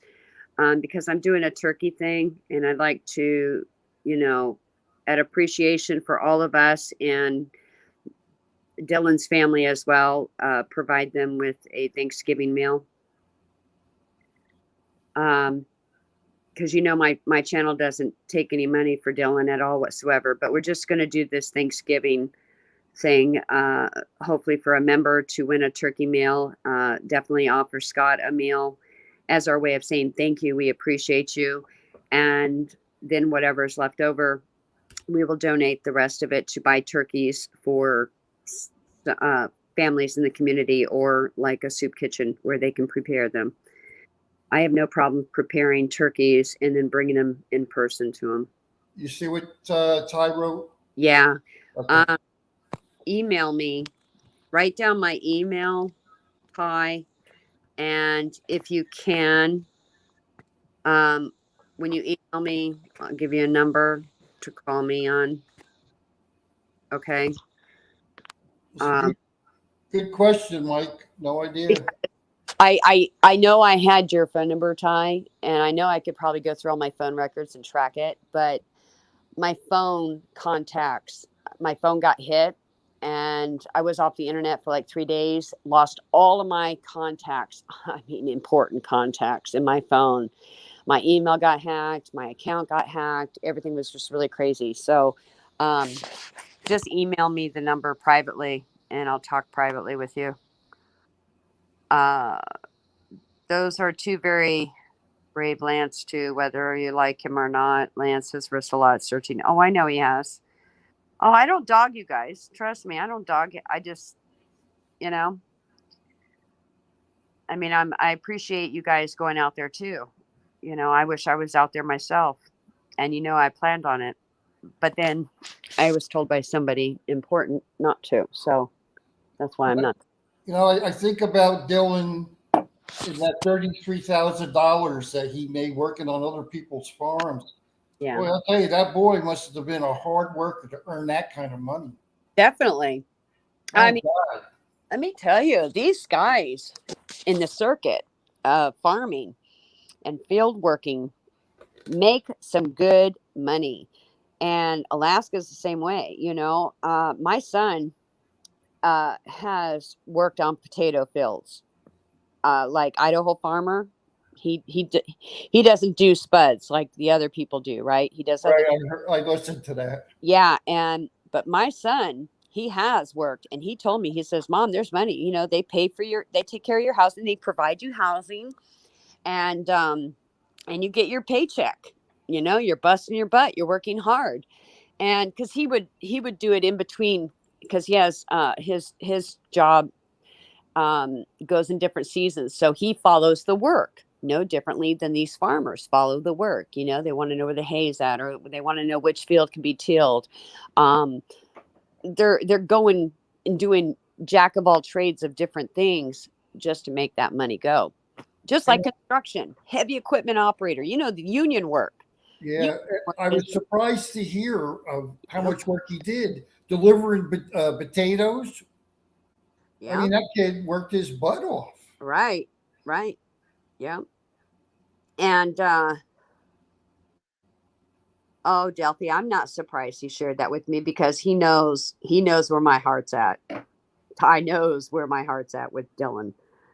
So I appreciate him communicating with me, and he knows that we want to find this kid really bad, really bad, and and he knows there's a lot of people that are looking for this kid right now. So um, I just, I get bothered by the fact of the garbage bags. Bothers me. The fact that he admitted he placed himself at the crime scene. And the thing is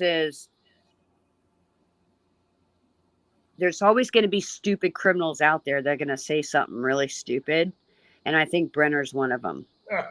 You know damn well he pulled them boots off of him. Yeah, I know. I know. And I mean that's so disgusting. Yeah, I know. I don't know how Justin can keep his cool.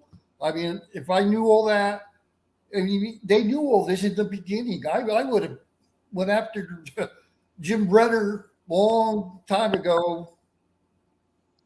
Yeah. I could tell you, I'm so, in a way, it's probably a blessing that I'm a woman and not a man. Because if I was the father of my children and I was in Candace and Justin's situation, I just know how I am as a person. I would snap.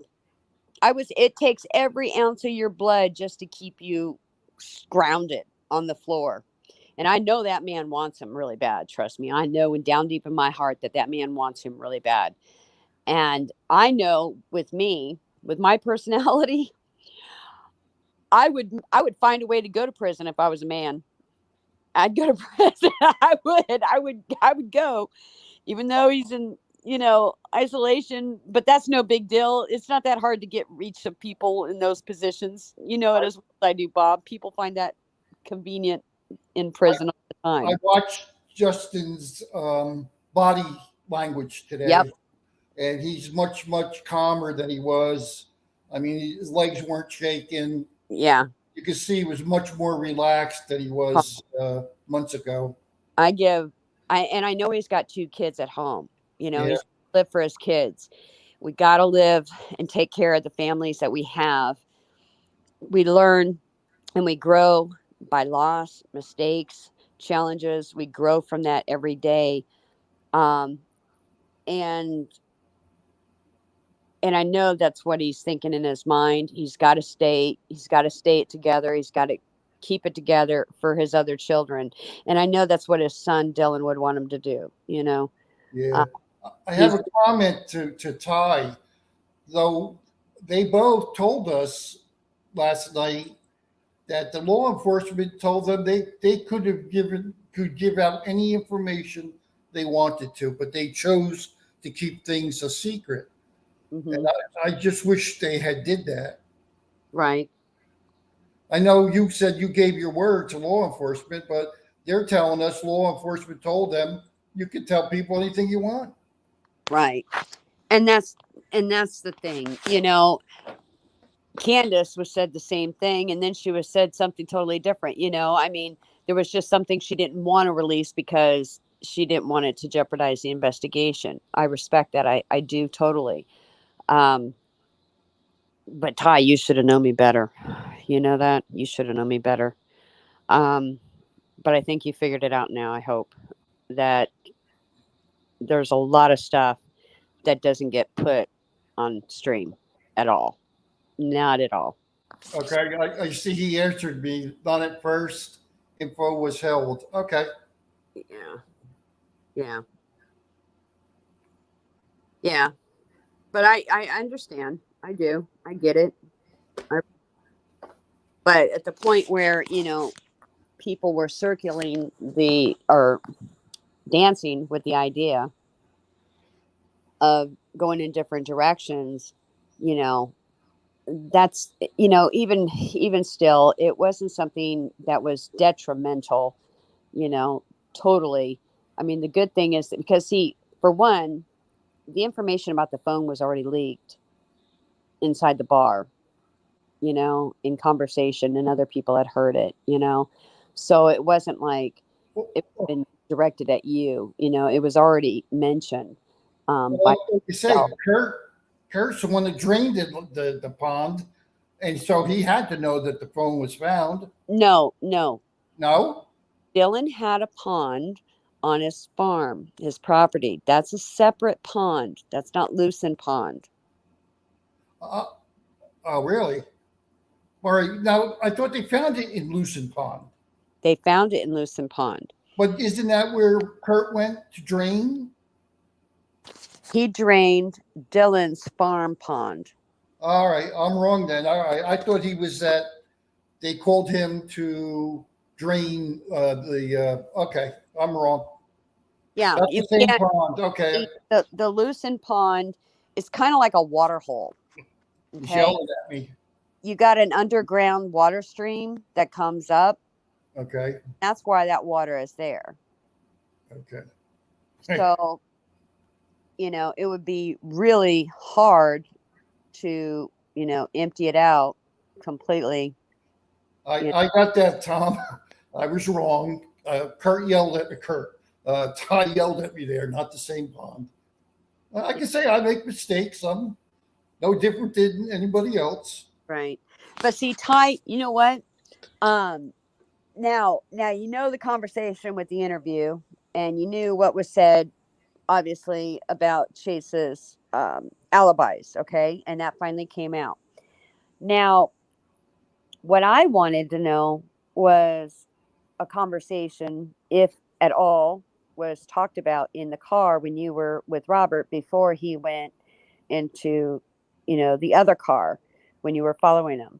And I just wanted to know what your thoughts were about what was said. Like, if anything, you know how street talk comes about, you know, people see things or hear things and gossip goes. I just wanted to know if there was anything said that could be shared, because let's say one person hears something, they might not catch on to it, but another person hears it and they'll catch on to it. You know what I mean? So that's where I was going with that. I wanted to know what the conversation was about, what he was talking about. And it didn't have to be with Dylan. It could be anything. I just wanted to hear what he had to say in his conversation. Yeah, I'm being nosy. So, I mean, not that it's relevant. Right. Not the same con. Kurt did not know about the phone. But see, Kurt did because Tay talked about it, and I was on the stream when they did that. Oh my God. Because Yeah. they had their information a little different, of course. Okay. But they were going by the information they more likely heard with a specific individual that went to the bar to go get something to eat. And that's probably where that transpired at, of that knowledge. That's why I always say it's really good to go to the root of the gossip or root of the problem. And that's why I was going in different directions, you know. Of course, I'm still looking out for the good people in that town. I'm sure there are some nice people in that town. Yeah, there is. And You know that one lady that came on, she has a farm out there. I can't think of her first name, Marissa or whatever. She seems like she's a great woman. She's the postmaster, if you know who I mean. right. She sounds like a great lady. Yeah, and there's a lot of good people in small towns. And then you just got to weed out the bad ones, you know. And obviously this town has had some bad ones for a while now, and people get out of hand and they get stupid, you know, and they cause problems for the rest of the town. I mean, look how long Chase was in that town causing problems and havoc. You know, people wanted to kick his ass all the time. They were after him because he was stealing guns and, you know, doing all kinds of crap and the drugs and all the other players that are doing drugs and everything. People do Well, stupid stuff. you know what they need out there is a vigilante. You ever see that movie with Charles Bronson? He played a vigilante, and he had a gun with a silencer on it, and he Mhm. just shot anybody he wanted. Right. That was an excellent movie. Yeah.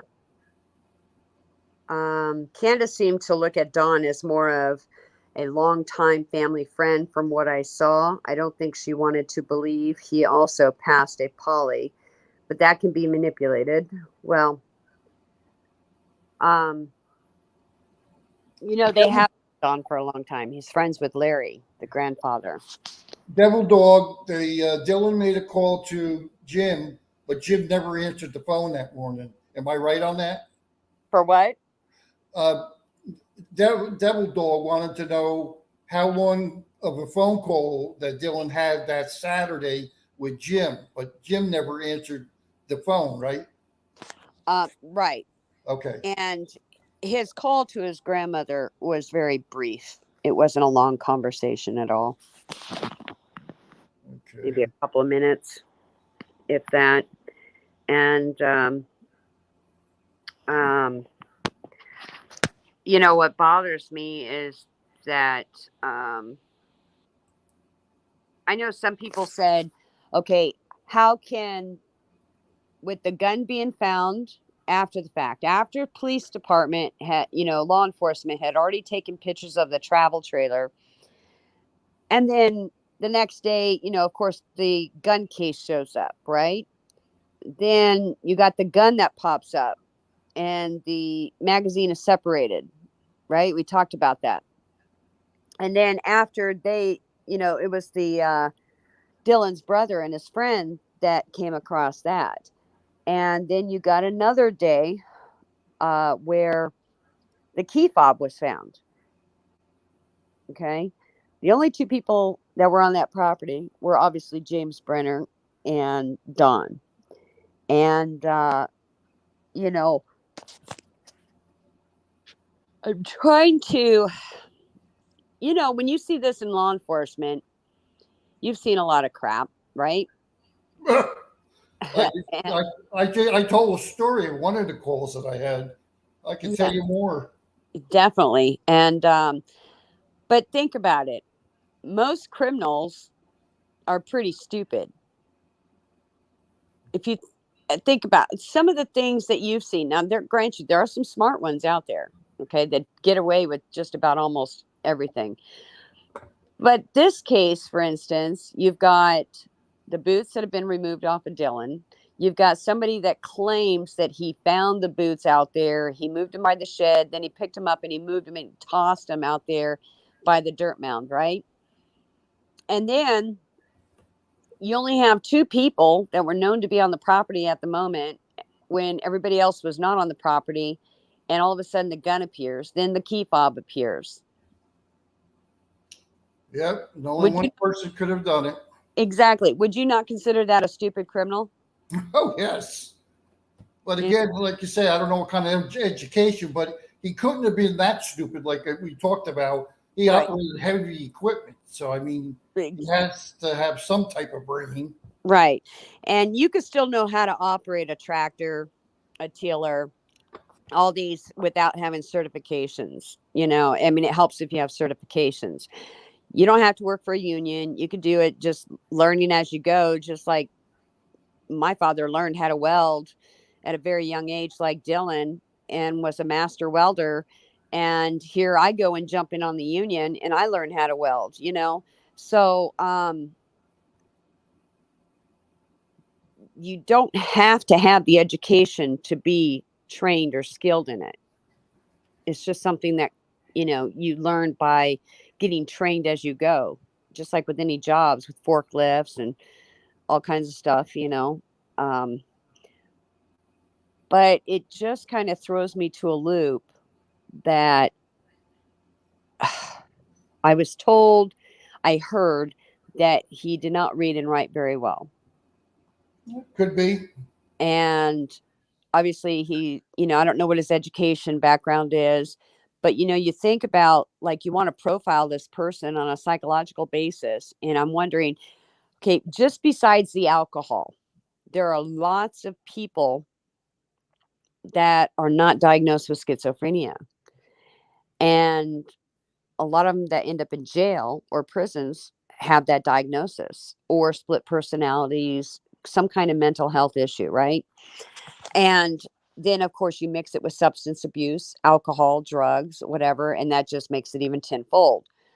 Um, then people that do commit crimes because of those type of mental health diagnosis, undiagnosed diagnoses, and then they do abuses to substance abuse. Um, some have been known not to even have any recollection of anything at all whatsoever when they go psychosis. Well, we'll find out eventually about Brenner because if and when they charge him with the murder, judge is gonna order psychological evaluations on him and a lot of other tests. Right. So we'll eventually find out if he is, somewhat smart. Yeah. Brown eyed girl, that's how I got the information too. I was told Justin was in the bar, and that's how the information got kind of leaked. So, Ty, hopefully that answers your question. But yeah, I'd be really, really curious to find out his psychological state. Yeah, well, I'm sure we will because that'll be one of the first things a judge is going to order. Now, do you think it's possible? Now, when Candace had stated that, you know, the gun was cleaned, right? Yes. We know how to clean firearms. It's not that hard. It takes a couple hours to do it right. Do you think it's possible that he used the firearm, that one? We still don't know where his firearm is, by the way. Everybody has witnessed him having his own pistol because it was used, right? But let's say, what if he used Dylan's gun and disarmed him, which that can happen, and he shoots him. And obviously, you've got X amount of ammo in that magazine clip. And you know that you've got to clean that clip and you got to take all the ammo out. And then when you clean it, you reload it with new clean ammo. That would throw off somebody too. But again, if he shot Dylan in that shed, there would be blood splatter somewhere. It depends where he shot him. If he right. shot the head, so well, his head's going to be all over the ceiling. Right. That's if he hit the head. Okay. Right. It was a chest wound. Well, then if it was a chest wound, then there would still be blood on the dirt. Right? And I think Ed really should go out there and do some forensics work Oh, I think Ed would be awesome to go out there. because there may be splatter on some of that junk that's laying there. I think so too. I think there's probably got to be something. But see, a lot of things got moved out of that shed, I know. and when FBI went in there too, they went through things. But now we already talked about before about the velocities and like a 22. A 22 likes to go in circles in your abdomen, and sometimes you won't even have an exit wound, depending on the distance of where you shoot it. Well, Now, I'm sure when he shot, if he shot him, I should say that. I mhm, mean, it would go right through him being that close. right, if he was close. Right. Bullshit. Justin said nothing about the phone. Justin said nothing. Who said that? Ty did. But when you're sitting there drinking, you may not even realize you said it. Oh, Ty, don't think I'm ignoring anything. I'm not ignoring it at all. Trust me. Bob, I'm definitely not ignoring it. But like I said, it Justin was in town getting something to eat and things were said. Supposedly that's how I was told. Um, that's where that information came about. Okay. Now, how much do we know if it's true or not? We don't. Um, I take hearsay as hearsay. Bree, Yeah.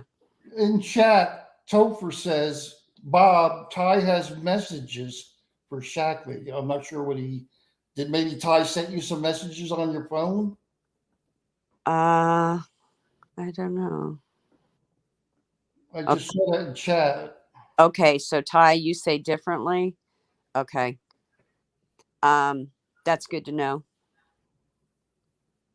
I'll put it in my computer bank in my head. I will. So what messages? Because I'm reading what he's saying, you guys. So um Yeah, Bob, you're right. They did say that. They said it on in the news today. of what? About that, how the Brenner took out 4 bags of trash while law enforcement was there, and they Hmm. didn't question them. Yeah, I know that pisses me off. That really aggravates me to no end. I mean, the whole thing just bothers me. It gets under my skin. Oh, just the incompetence. It's like, how? And then, the guy's acting like a big bitch, getting aggravated because search and rescue is out there. He's getting irritated. He wants them moved, right? And then he's out in the damn shed cleaning house Yeah. right in front of everybody, right underneath the nose of everybody. And you know what? I wonder, this would be a good cop out for that law enforcement department. Okay. They could sit there and say, well, the reason why we didn't do anything to him is because they can call it a squatter. Sure, he didn't have permission from the actual owner of the land, right? Um, but the land owner would have to do an eviction process All right. Ty's got a because message. living in that trailer. And that's probably why they didn't budge on moving him out, but they still should have arrested him. Oh yeah. Justin said nothing. The only way Kurt and Ty, whatever her name is, would know is from the person who put the phone in the pond, which is Brenner. Right. It's a possibility, definitely. Yeah, that's what Ty said. In a post here. Yes, May, it's him. Miss May, it's Ty. Um, Okay, Topher. because Ty will actually have conversations with me. Okay. Said nothing. Okay, yeah. And you're right. And you know what? The only person is Justin. Okay, so those two Waitsworth have talked themselves into a circle that can't be explained, only one way. Right. Well, um, I haven't taken anybody off my table yet. So, a lot of things don't make sense about a lot of things that have been said. And I've written down a lot of word for word things, conversations, etc. So um, I will. You know what? I will communicate and try to get that verification on that. So Don H knew nothing about the phone. Um, Ty? Are you sure about that? That Brother didn't tell him? I can find out. I'll find out. I've got it. Because him and Don and Brenner were kiss ass buddies. Mhm. Brenner might have told Don that where the phone was, Right. and then Don at the bar, you drink, you talk. Yeah. And Devil Dog says, I would like to know why Kurt refused a lie detector test. True. When everybody else is willing to do one. I I I don't care what anybody says. I know about the legal system. You never want to take a lie detector without the advice of an attorney. I get this, and no attorney is going to recommend you to take one. Period. But if you know you have nothing to hide, okay, and you know you're being truthful, the best thing to do is say, I have no problem taking one. I'll take one. And you take it and you pass, right? Because one, I mean, granted, there's some people that have failed a lie detector test and was very honest. That's why these tests are not used in a court of law. Police reports are not even used in a court of law. Not even if you look at a police report, half the time a police report is not even accurate. Right, Bob? Yes. Well, it's like if you get a call, you have a little pad that you keep with you, and sometimes you write down certain information, and then when you get back to the car, you forget half the shit, Mm-hmm. and that's why sometimes reports can be wrong. Right. A lot of inconsistencies. And they just go by their observations. That's it. Their observations of what people, says. Toe Jam, do I know a lot? Yeah, I do. I actually went to school, Toe Jam. I studied criminal law. I was going to actually I wanted to go to law school to be a damn judge. See, when I started back then in the 70s, they were begging people to be cops then. And Yeah, so I was right out of high school. They offered it, and I took it. right, I mean, all I had was a diploma. Now, today, most departments want a college degree. right. Oh, yeah. Now they want you to have at least 2-year associate's degree in criminal justice studies. Exactly. Be law enforcement. I know. That's what I was trying to tell my son because he's in the Marine Corps. And, well, we talked about that. And, Well, he should get some credit for that, though. College credits for being in. oh, yeah, he will. Yeah, Yeah, definitely. Yeah. And I mean, when I went in, I had college behind my belt, and stupid me, I went in and as an enlisted. I should have went in as an officer. I would have been better off. But we already talked about that too. I told you I should have went in the sheriff's department instead of the army. yeah. You know, I turned that down, believe it or not, guys. I went active duty, played Private Benjamin and GI Jane, and I was just bitching and complaining about how I didn't want to work in Department of Corrections before I got a car. I was mad about that.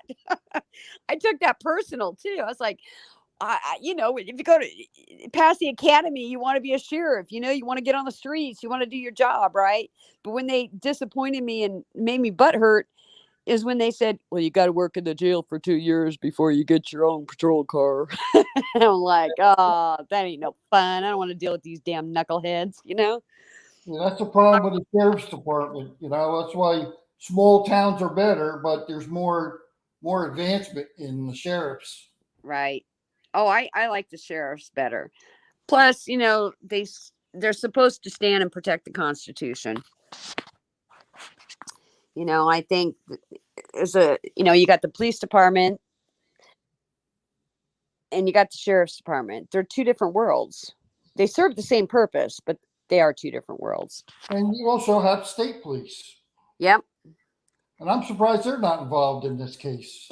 But they want the state police. And I think the state police need to take over this. And I swear, oh my Lord, I was glad that that news reporter, Idaho Ned, I think his name is, he had a copy. Yeah, he had a copy. A lady had sent, what she got in response. And I think it's wonderful. She's lucky she got a response. And, I think it's important, like, I made so many phone calls and, trying to get the information. I know some people say, well, the commissioners meeting might not mean anything. Actually, you know what? At this point, you got to take anything and everything you've got. You go and hit every damn direction you can, even though you're going up higher up. You still want all the other levels to understand where you are. Because the only way to feed out the corruption is to make a point that you're going to go in for, the whole enchilada. Right. And that's why I kept saying, yes, you got the Box Elder Commissioners meeting. It's on October 19th at 11:30. Make sure you call the clerks. On one of my videos I shared on my last stream, I have a little video about it. It gives you the phone number that you call, and you call to add your name on that agenda so your voice is actually heard and you can express your voice. I think that's important here. I think, honestly, the governor, people need to keep writing and demand an internal investigation for corruption, conflict of interest, integrity. All these matter. And whatever Box Elder hired as their third party, well, it should be public record, shouldn't it, Bob? Yeah, it's public funds they spent. So how does one like myself, because I have no problem calling out bothering people. I have no problem with that at all. So who do I need to contact to try to retrieve that information? You got to file an OSHA. I can't think what you call it. Yeah, they're on the website, and it's public records. And you got to send it to the borough clerk or the town clerk of wherever it is. Tell them you want public records of this incident or what business name or whatever, and they have to give it to you. You'll need to send me an email. We need to do this together. We need to dial it. Okay. Yeah, we definitely do. I think that would be important information to get, because I think whoever the third party was, I don't know. It just sounds like there's something deceptive going on. Oh, God. You saw the looks that Ron and Ed were doing last night. Yep. And again, see, they worked also, and you got to watch what you say. But I don't care. I've been gone for over 10 years now. Right. But if you're wrong, and I have no problem saying that you're wrong. Right. Exactly. And that Box Elder, they're in deep shit, but somebody's protecting their ass. Oh, I think so too. And my target was Sheriff Potter. Right. Your leadership makes a difference. Oh, of course. And obviously, you go to the website, if you want to file a complaint on email about the sheriff or the department, it goes straight to Sheriff Potter and the guy underneath him. And so how is that going to serve a purpose of sending a complaint? If you have a complaint about the sheriff, who oversees those complaints? There's got to be an internal audit. Wouldn't there be? Yeah. I mean, they have to have an internal affairs department, which is probably where it would go to. even though, they work for him, they have to investigate him. Right. Yeah. And see, they don't give a lot of information on their website. Like, you go to Phoenix PD, go to Jersey, New York, they're going to have all that stuff listed out. Right. We I, list everything. We don't hide nothing. I know, but I haven't seen a lot of that stuff on Box Elders. No, that's why I say somebody is protecting them big time. Yeah. But, you I don't know. And that poor guy, the one guy, he used to work for DPS. It was a state investigator. Uh Gosh, what was, I call it DPS, but it's something else probably. But anyways, he was running for sheriff too, and he lost by 1,000 votes. And at the time when Dylan went missing, we had no idea that there was an election going on. I had no idea, but I had made a comment about that because I always said shit changes when there's an election year going on. That's when some shady stuff happens to people.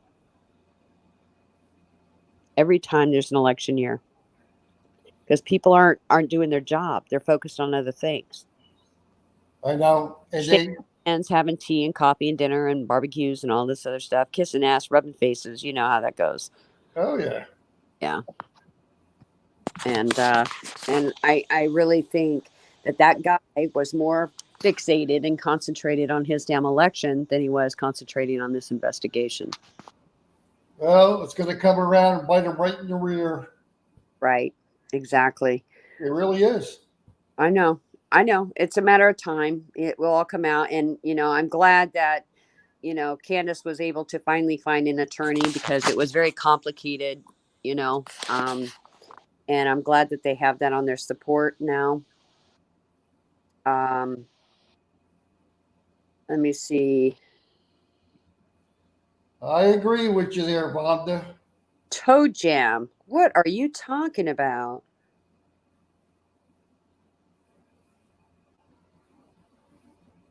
Nobody's an enemy to me. I'm not a sucker. I think you're talking about somebody else, right? I don't have. I don't. He's not. Nobody's an enemy to me. Nobody is an enemy. Who are you talking about? Are you talking about somebody else in the chat that maybe said something? Yeah, I think he's been fighting with the guy Phil in the chat. I Oh, watched a little bit of what they were doing. I'm gonna say, Toe Jam, you're like my buddy here. What the hell are you talking like that for? I knew it. I knew it wasn't directed to me. Yeah, him and Phil are having, I guess, a little Oh, private discussion. no, they can have their little fight. I don't care. As long as it's not bad and they're not cussing each other out, I'm fine. Yeah, no, I haven't seen any bad words. No, I am so lucky. I'm telling you, Bob, I really think I've got a great bunch of people that respect and appreciate good dialogue, good discussion. We're talking about facts, um,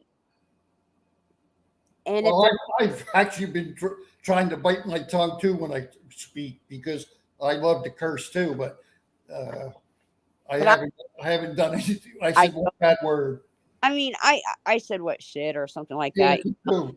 but that's not like a big issue. My thing was that I was having a problem with was people kept saying the F bomb constantly every 3 seconds. And I was like, gosh.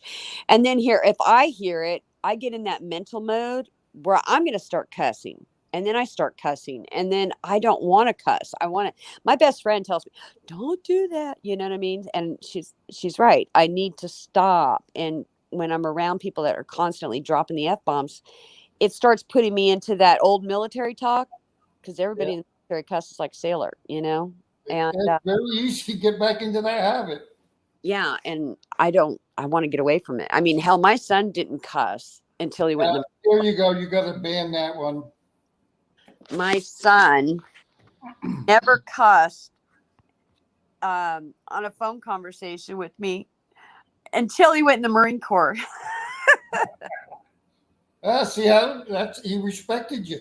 Okay, well, the Sea Org, I understand the causes that they have. Um, and I have no disrespect to them or any other individual. I know that they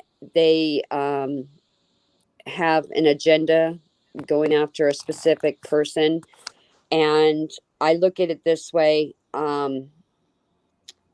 The How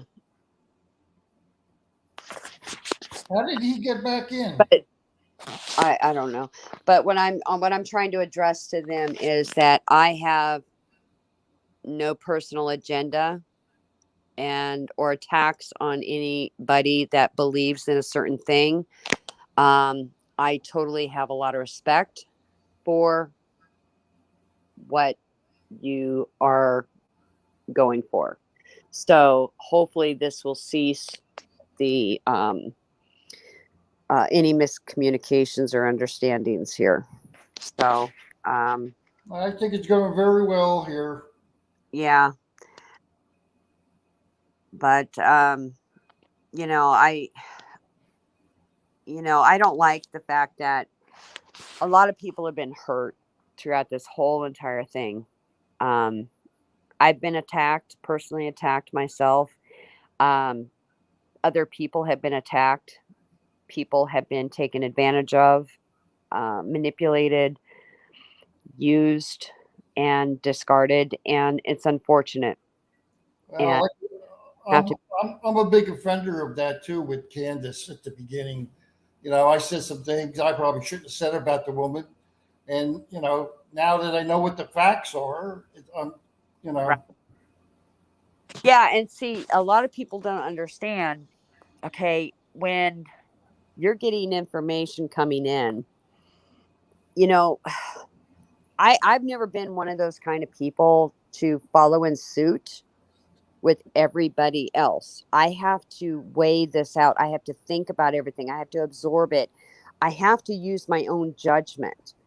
Um, I think it would be careless on my part if I were to just follow the leader. I would like to be more of a leader than a follower. And I know there's going to be times where people want to warn you for danger, and I respect that. But the danger that gets warned to you is not a danger that's going to physically create harm to me. So I'm in a different alert level, and I take everything in. I look at it, I observe it, I research it, and there's a lot of things a lot of people don't know that I'm doing in the background that I'm hyper alert to. I just don't share it. and, you got to read Ty Corbin's response.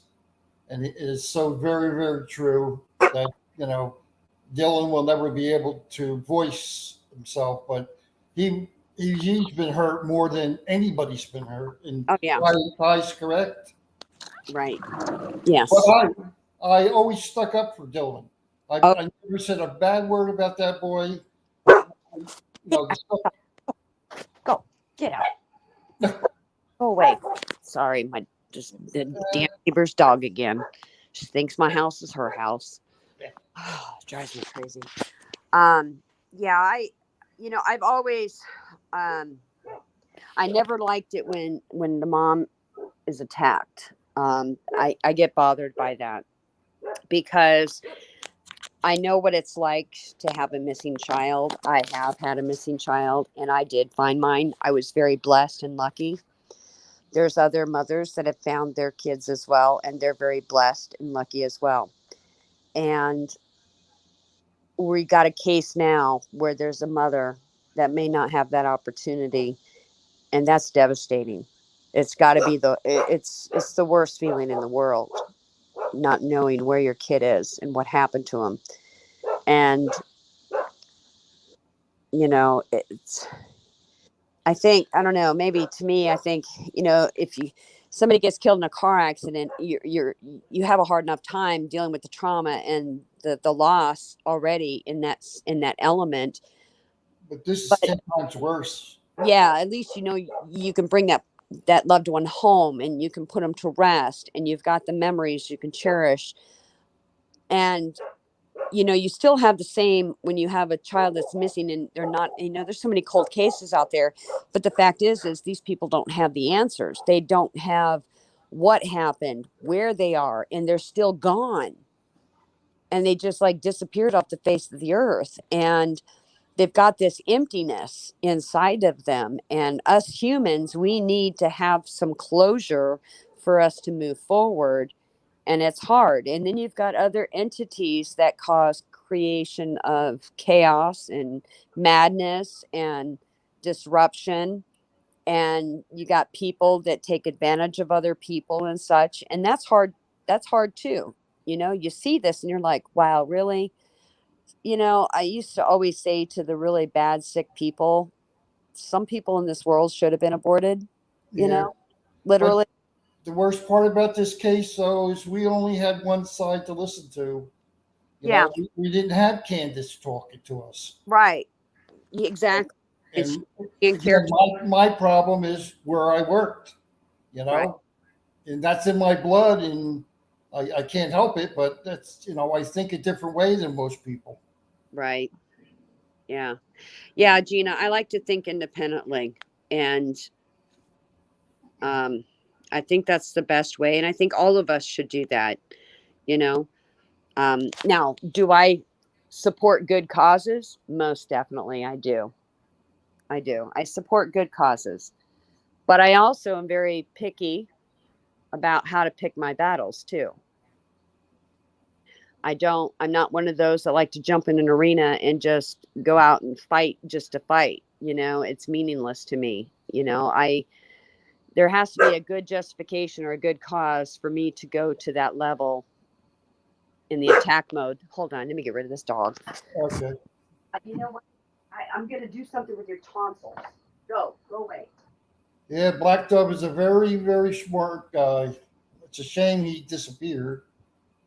I love to listen. I loved listening to him when he talked. Yeah, he was very impressive. I mean, he knew a lot of stuff.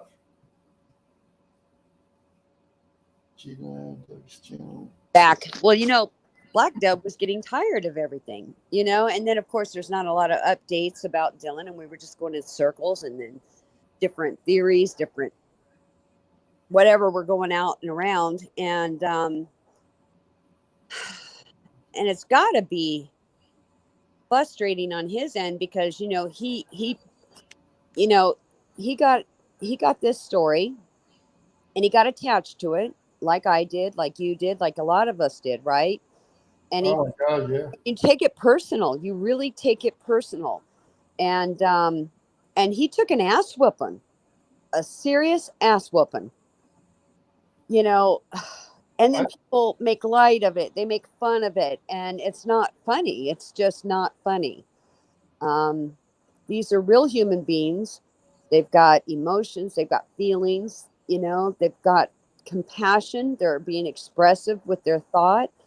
And, I mean, it wears on you emotionally. I mean, oh, your that's mental. what it does. I see Ty Corbin said goodnight. I don't know if he's leaving or if he was talking to somebody else. Yeah, he's just going to bed. Good night, Todd, Okay. for the information. I appreciate it. Oh, wait, hold on 1 second. Let me check my messages. No, I didn't get anything back. It's probably late. It's not something I really wanted to text, but figured I'd put it out there for them to look at. Um, I'm, and I'm like Black Dove. I got attached to Dylan. I mean, I oh, didn't know him, but I'm so attached to Dylan. I feel like I've known this young man since forever. I know, I know. I put him in my heart as if he's like my own kid, you know, and I get protective and defensive, and hi Snook, uh, because I have two boys, and it just makes you appreciate and know that it could happen to anybody. This could happen to anybody. And um, when it hits close to home like that, with my experiences in the desert, my son's experiences in the desert, you put all this together and you know that this kid was in the right place, but the wrong people were around him. And no matter how you try to work your way around away from those kind of people, they're still going to be around, whether you're in the desert, whether you're in the woods or the city. You can't get away from people like that, no matter how hard you try. Uh, I see two things again. Also, I think Graham. Uh, I don't know who he's talking about. Is he talking about Robert Aviles? who? Graham. I don't know. What did he Well, say? you got to ban another guy too. I got another one. Yeah, that. Yeah, I think you got rid of him. I think. Well, I think I'm being targeted right now because somebody is misunderstanding something I said. No, And it's still here. Tinder, that Tinder thing, adult dating. oh, okay. And now, Robert Aviles, he lives in Montello, but he's in jail. Graham. This thing is not even letting me. Huh. That's interesting. Yes, you are. Somebody. Oh, Jim TV. I don't know who he's talking to. Yeah. Um, Tomorrow is Saturday night. Tomorrow night will be our relaxed fun night where we can just relax and chill out. Tonight was about Dylan and Jim said he's got stuff to tell you. huh? Jim What? Jim Terry says he's got stuff to tell you. What is he? What do you mean? Jim What? Terry wants to come up on the panel. He says that he has stuff to tell you. Well, text it to me. I'm doing this is my stream that's just Bob and I. Bella was supposed to be, but she's not. But it was this is a closed panel right now. Uh, Um he's begging for a link. So yeah. Jim wants you to text it to her. Mr. X is cool. Um It's like you say, it's your show. If you don't, hey, right. Yeah. Mr. X is here too. Yeah, I know. Oh, okay. Yeah, I had the sleeper cell in here earlier.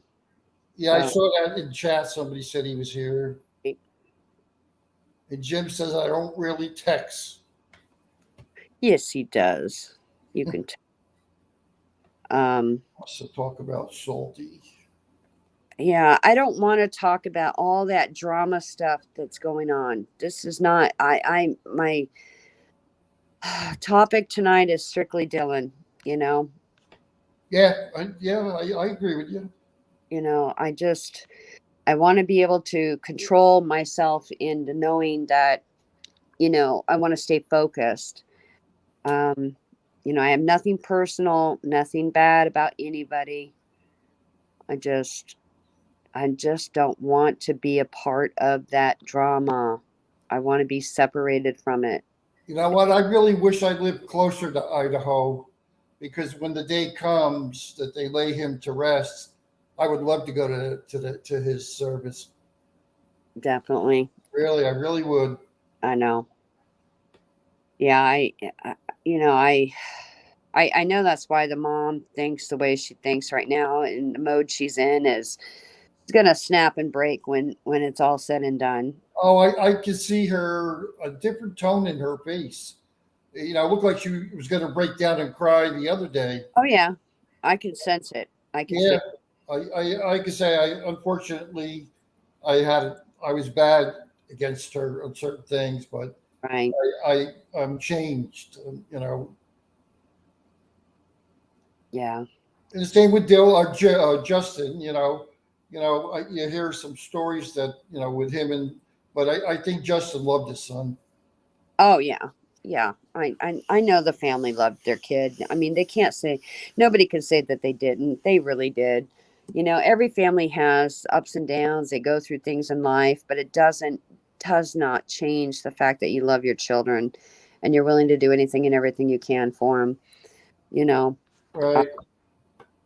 we talked about this before. He's 19 years old at the time. He was an adult.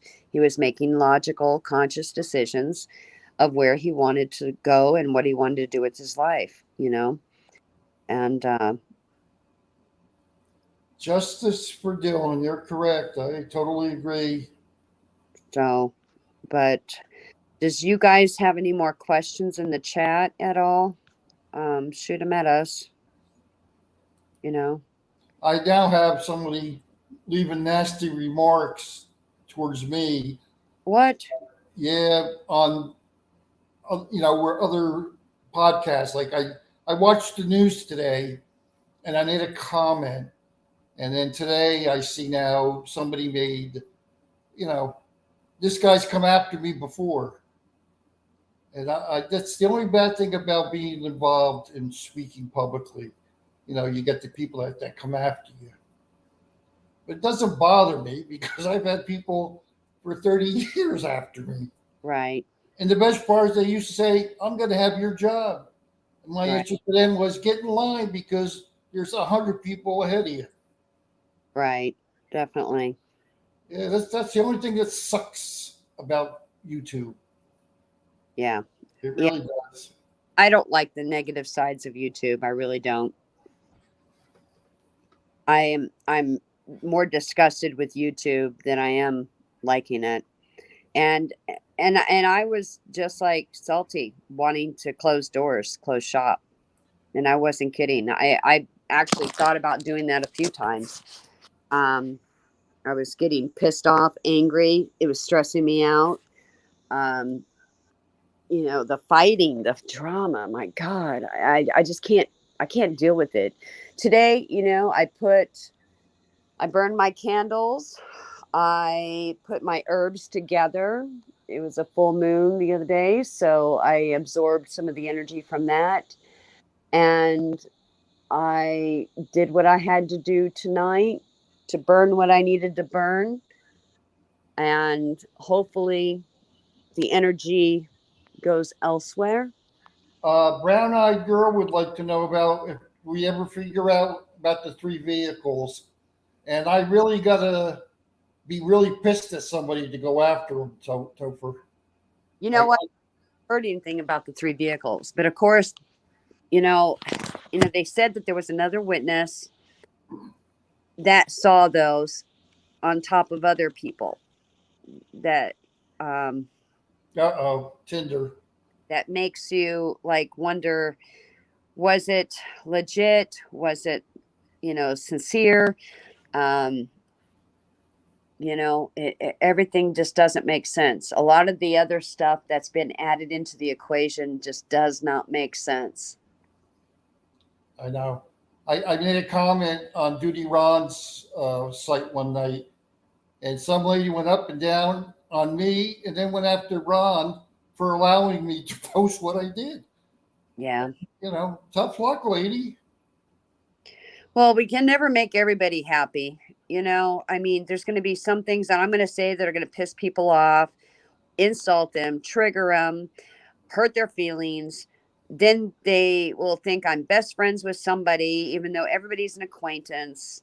I don't get it. I just don't. I mean, I want everybody to feel like family when they're on the channel. That's what I wanted to have this for, was an open space, a safe space for us to have discussions and conversations and talk about a little bit of everything. Well, you watched Duty Ron last night. You saw what he did for me. Yeah. I spoke with him earlier that day, Yeah.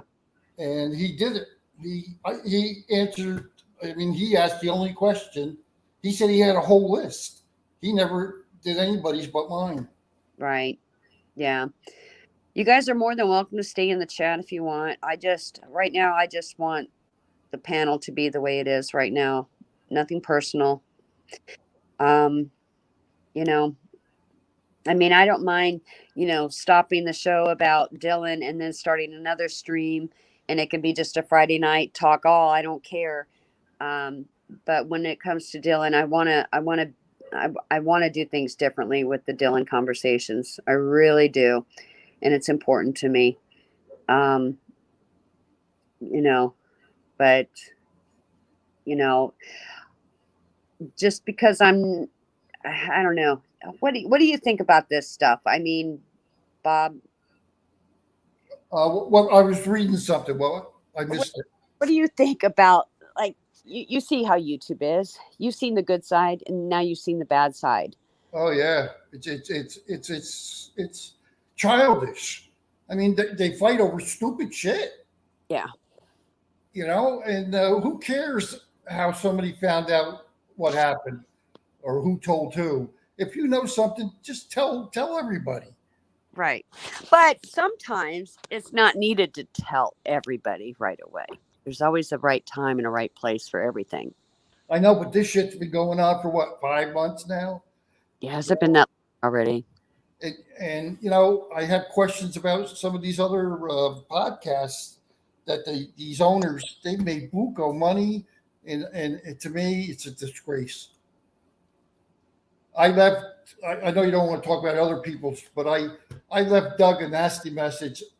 I said, Doug, I'm going to tell you right now, stop talking about people that are handicapped. He Yeah. talks about that one young man who has one half a lung. I said, don't do that. I mean, it's not right. You got two young kids. Mm-hmm. I mean, what example are you setting? You act like a fool on camera. Right. And he said he's trying to behave. Yeah. Well, get off the drugs and the booze. Well, I'm sorry, Max. I just brought that up. You're right. that's right. But see that's where, when like we could talk freely about that like later tonight if you want, when we're done with Dylan, and then, we can be I more. don't. I don't think we're ever going to be done with Dylan. I think we'll talk about him for the next. I will forever. Yeah. Yeah. His birthday is just a couple days away from mine. We're both Leos. Like I said, I'll never forget the kid. Yeah, definitely. Um, Anybody else have any questions about the information that we've got so far, this week about Dylan and what your thoughts are? Um, You're right, Star. That you can blame that on me. I've gone off track a few times. yeah, it's all right. We forgive you. We forgive you. It's not that serious. Um, Yeah, but you know what? I always feel bad for the people in chat because they want to they want to be heard and talk. right. And like some hosts, they don't even they don't do nothing. Yeah. And Delphi says, does Candace lie? Well, call it what it is. I mean, honestly, if you don't mention it, how can it become a lie? There is a Robert Farrell that does live in Montello, but it's not me. Trust me, I'm in New Jersey. Yeah, he's in Jersey, JRH. He's a retired cop. So, do they know what time the phone was last shut down? Uh, when it And on? I thought they said around 6:30 it went dead. Yeah. And the sad part is like Ed said, if they would have kept it in water, like in a plastic container, I know. water, it would have preserved a lot of stuff on it. And that's why when airplanes crash and they get them black boxes, they put it right back in salt water. Yep. Just That's what they do, to preserve it. right? So Tom Evans wants to know who returned the gun and the key fob. Well, that's the thing. The only two people that were on the property were Don and Jim. So we have to take this into perspective. The boots just all of a sudden turn up, James Brenner says, and he moves them by the shed. Then he picks them up again and he throws them out in the dirt pile. So I honestly think it was James Brenner that put the gun there and put the key fob back. Not a problem there, Graham. It's okay. I don't think something like that. Yeah. And the thing is, Corey, I honestly I could tell you that Justin would not have busted his window out, or the family, if they knew that that key fob was there. If they knew that key fob was there, the other key fob, the secondary one that they had, was at the grandparents' house, I believe. So they had to get somebody from the family to go get it to bring it to them to loosen. And by the time they got it, it was too late. They were in a hurry. They wanted to know what was going on inside the truck. They wanted to find the guns. They wanted to find Dylan. And that was important. I would have been the same way. Of course, I would have taken lots of pictures. I probably wouldn't have broken it. I would have probably paid a locksmith to come out. Honestly, that's what I would have done. It would have probably cost you the same amount of money for the replacement of the window, unless they had the insurance cover it. But they should have waited until Grandpa got there. I think they should have too. And see, that's the thing. I'm sure in my heart that the family wishes they could have done some things differently. No, undoubtedly. I'm sure they're mad at themselves. They're mad at law enforcement. A whole lot of things could have been better if they had better direction. Nobody knows how you're going to react in a situation like that until you are actually in it. And you're looking at a farming family. They probably have no education or background in law enforcement or criminal justice studies or criminal procedures. And, they don't have any of that stuff. They probably dealt with other things in their life, but not that. Is that Delphi? Trust me, Brenner's our man. There'll never be another suspect. Who? Delphi is the name. She says, or he says. So what if Brenner is innocent? No way he's innocent. Who will be the new suspect? Yeah, I don't. Well. And also, Queen. I'm sorry, it's not my show. It's Jack Ladies. What? Go ahead. Well, no, she wanted me to tell you that Mr. X wants to come up. Oh, I know.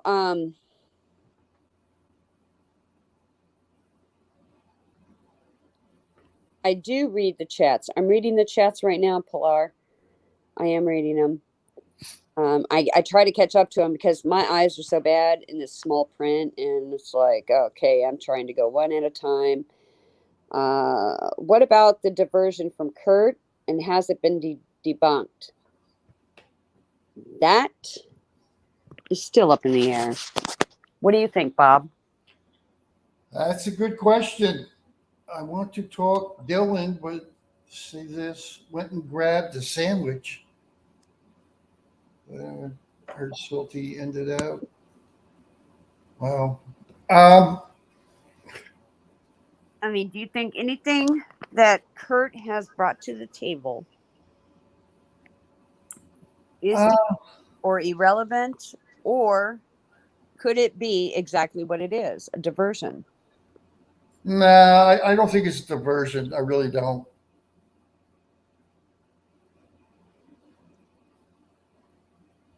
Do you think, well, remember when Kurt said that he would not have no problem, bailing James Brenner out of jail? But again, when people drink, they say shit that they shouldn't say. That's true, and they're all known alcoholics. And he's usually, most of the time, he's had a few beers, which there's nothing wrong with it. But right.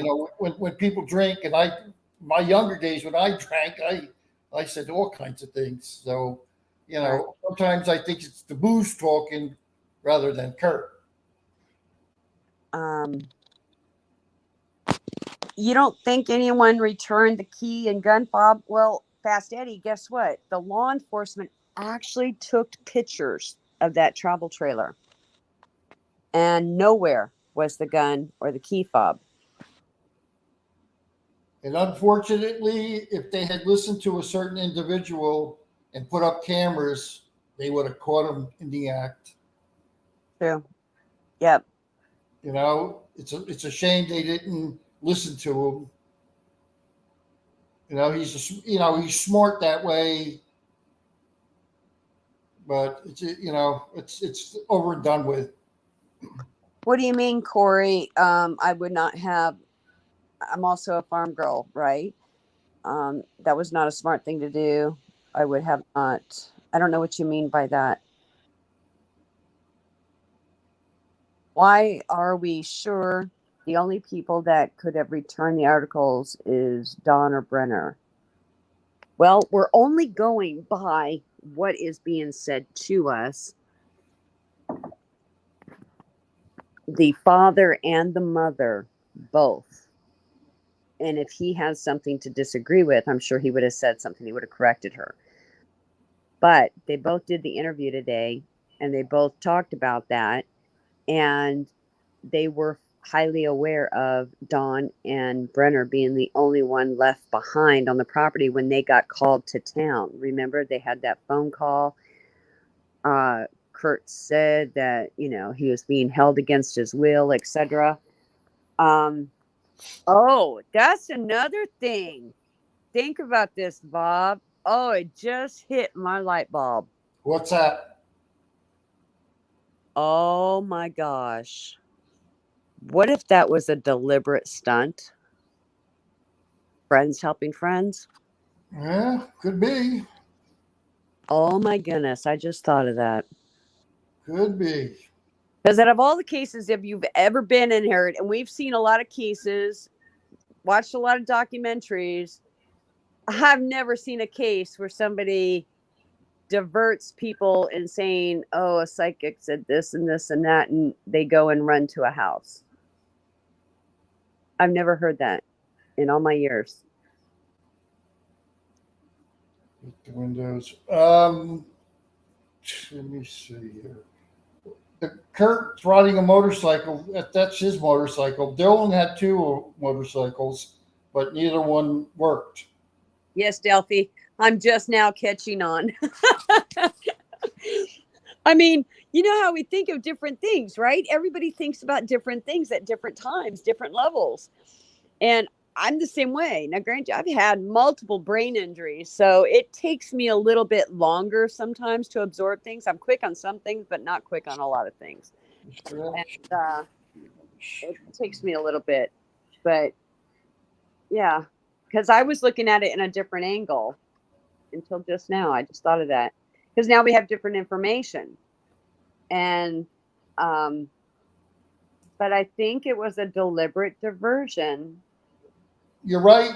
You are loved. You're correct. The gun was brought back one day, and then the next day the key fob was brought in. Right. Yeah, that's a comment that she made. Hattie and Pink, well, welcome to the chat. I'm just What?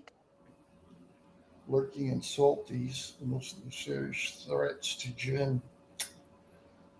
I tell you, it'll never end. Well, you know what? Our channel is pretty calm tonight. Very calm.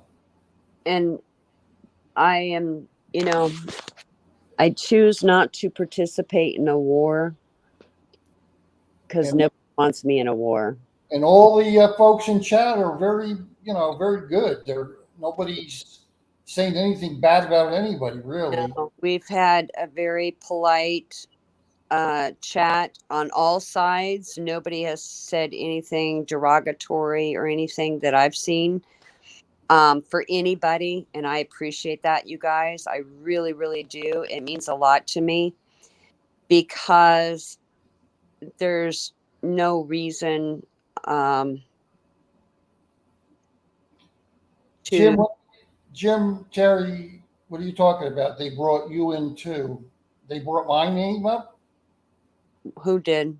I don't know. Jim made a comment, and I don't know if he's talking to me or if he's talking to somebody.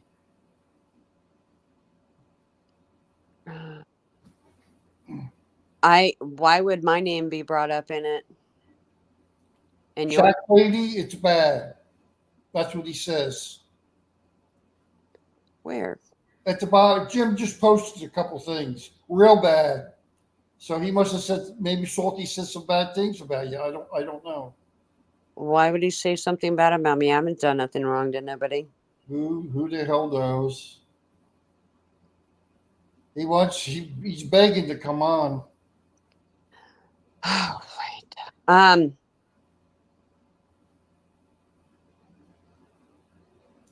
it must be important because even his Mr. X says they must something must have big happen. Okay. How about this? How about if I end this stream now? Because we've pretty much gone through a lot of things, so we could talk about it another time too. I'll end this stream and start a new stream. Fine. Okay. Email me the new link. No, just open up and I'll go and chat and you can put Well, up. I'll open it up on the next stream. So I'll close this stream down, everybody. Okay. And if you give me about 2 minutes, it's enough to have a make some coffee, go to the bathroom, grab some popcorn or whatever, and then I'll open the panel to an open night Friday. Okay. But for my Dylan rounds, I really want to keep it the way it is. I like the calmness and everything. And then we can find out what the hell's going on. You know, Sounds but good to me. yeah, so I'll go ahead and end this for now. And then I will 2 minutes, you guys. So we have a lot of people in chat. Remember, I'll end this and I'm going to restart a new stream. Okay. And I'll catch you guys in 2 minutes. I'll see you right back, Bob. Okay. All right. Bye, honey. Good night, everybody. And I'll see you in 2 minutes.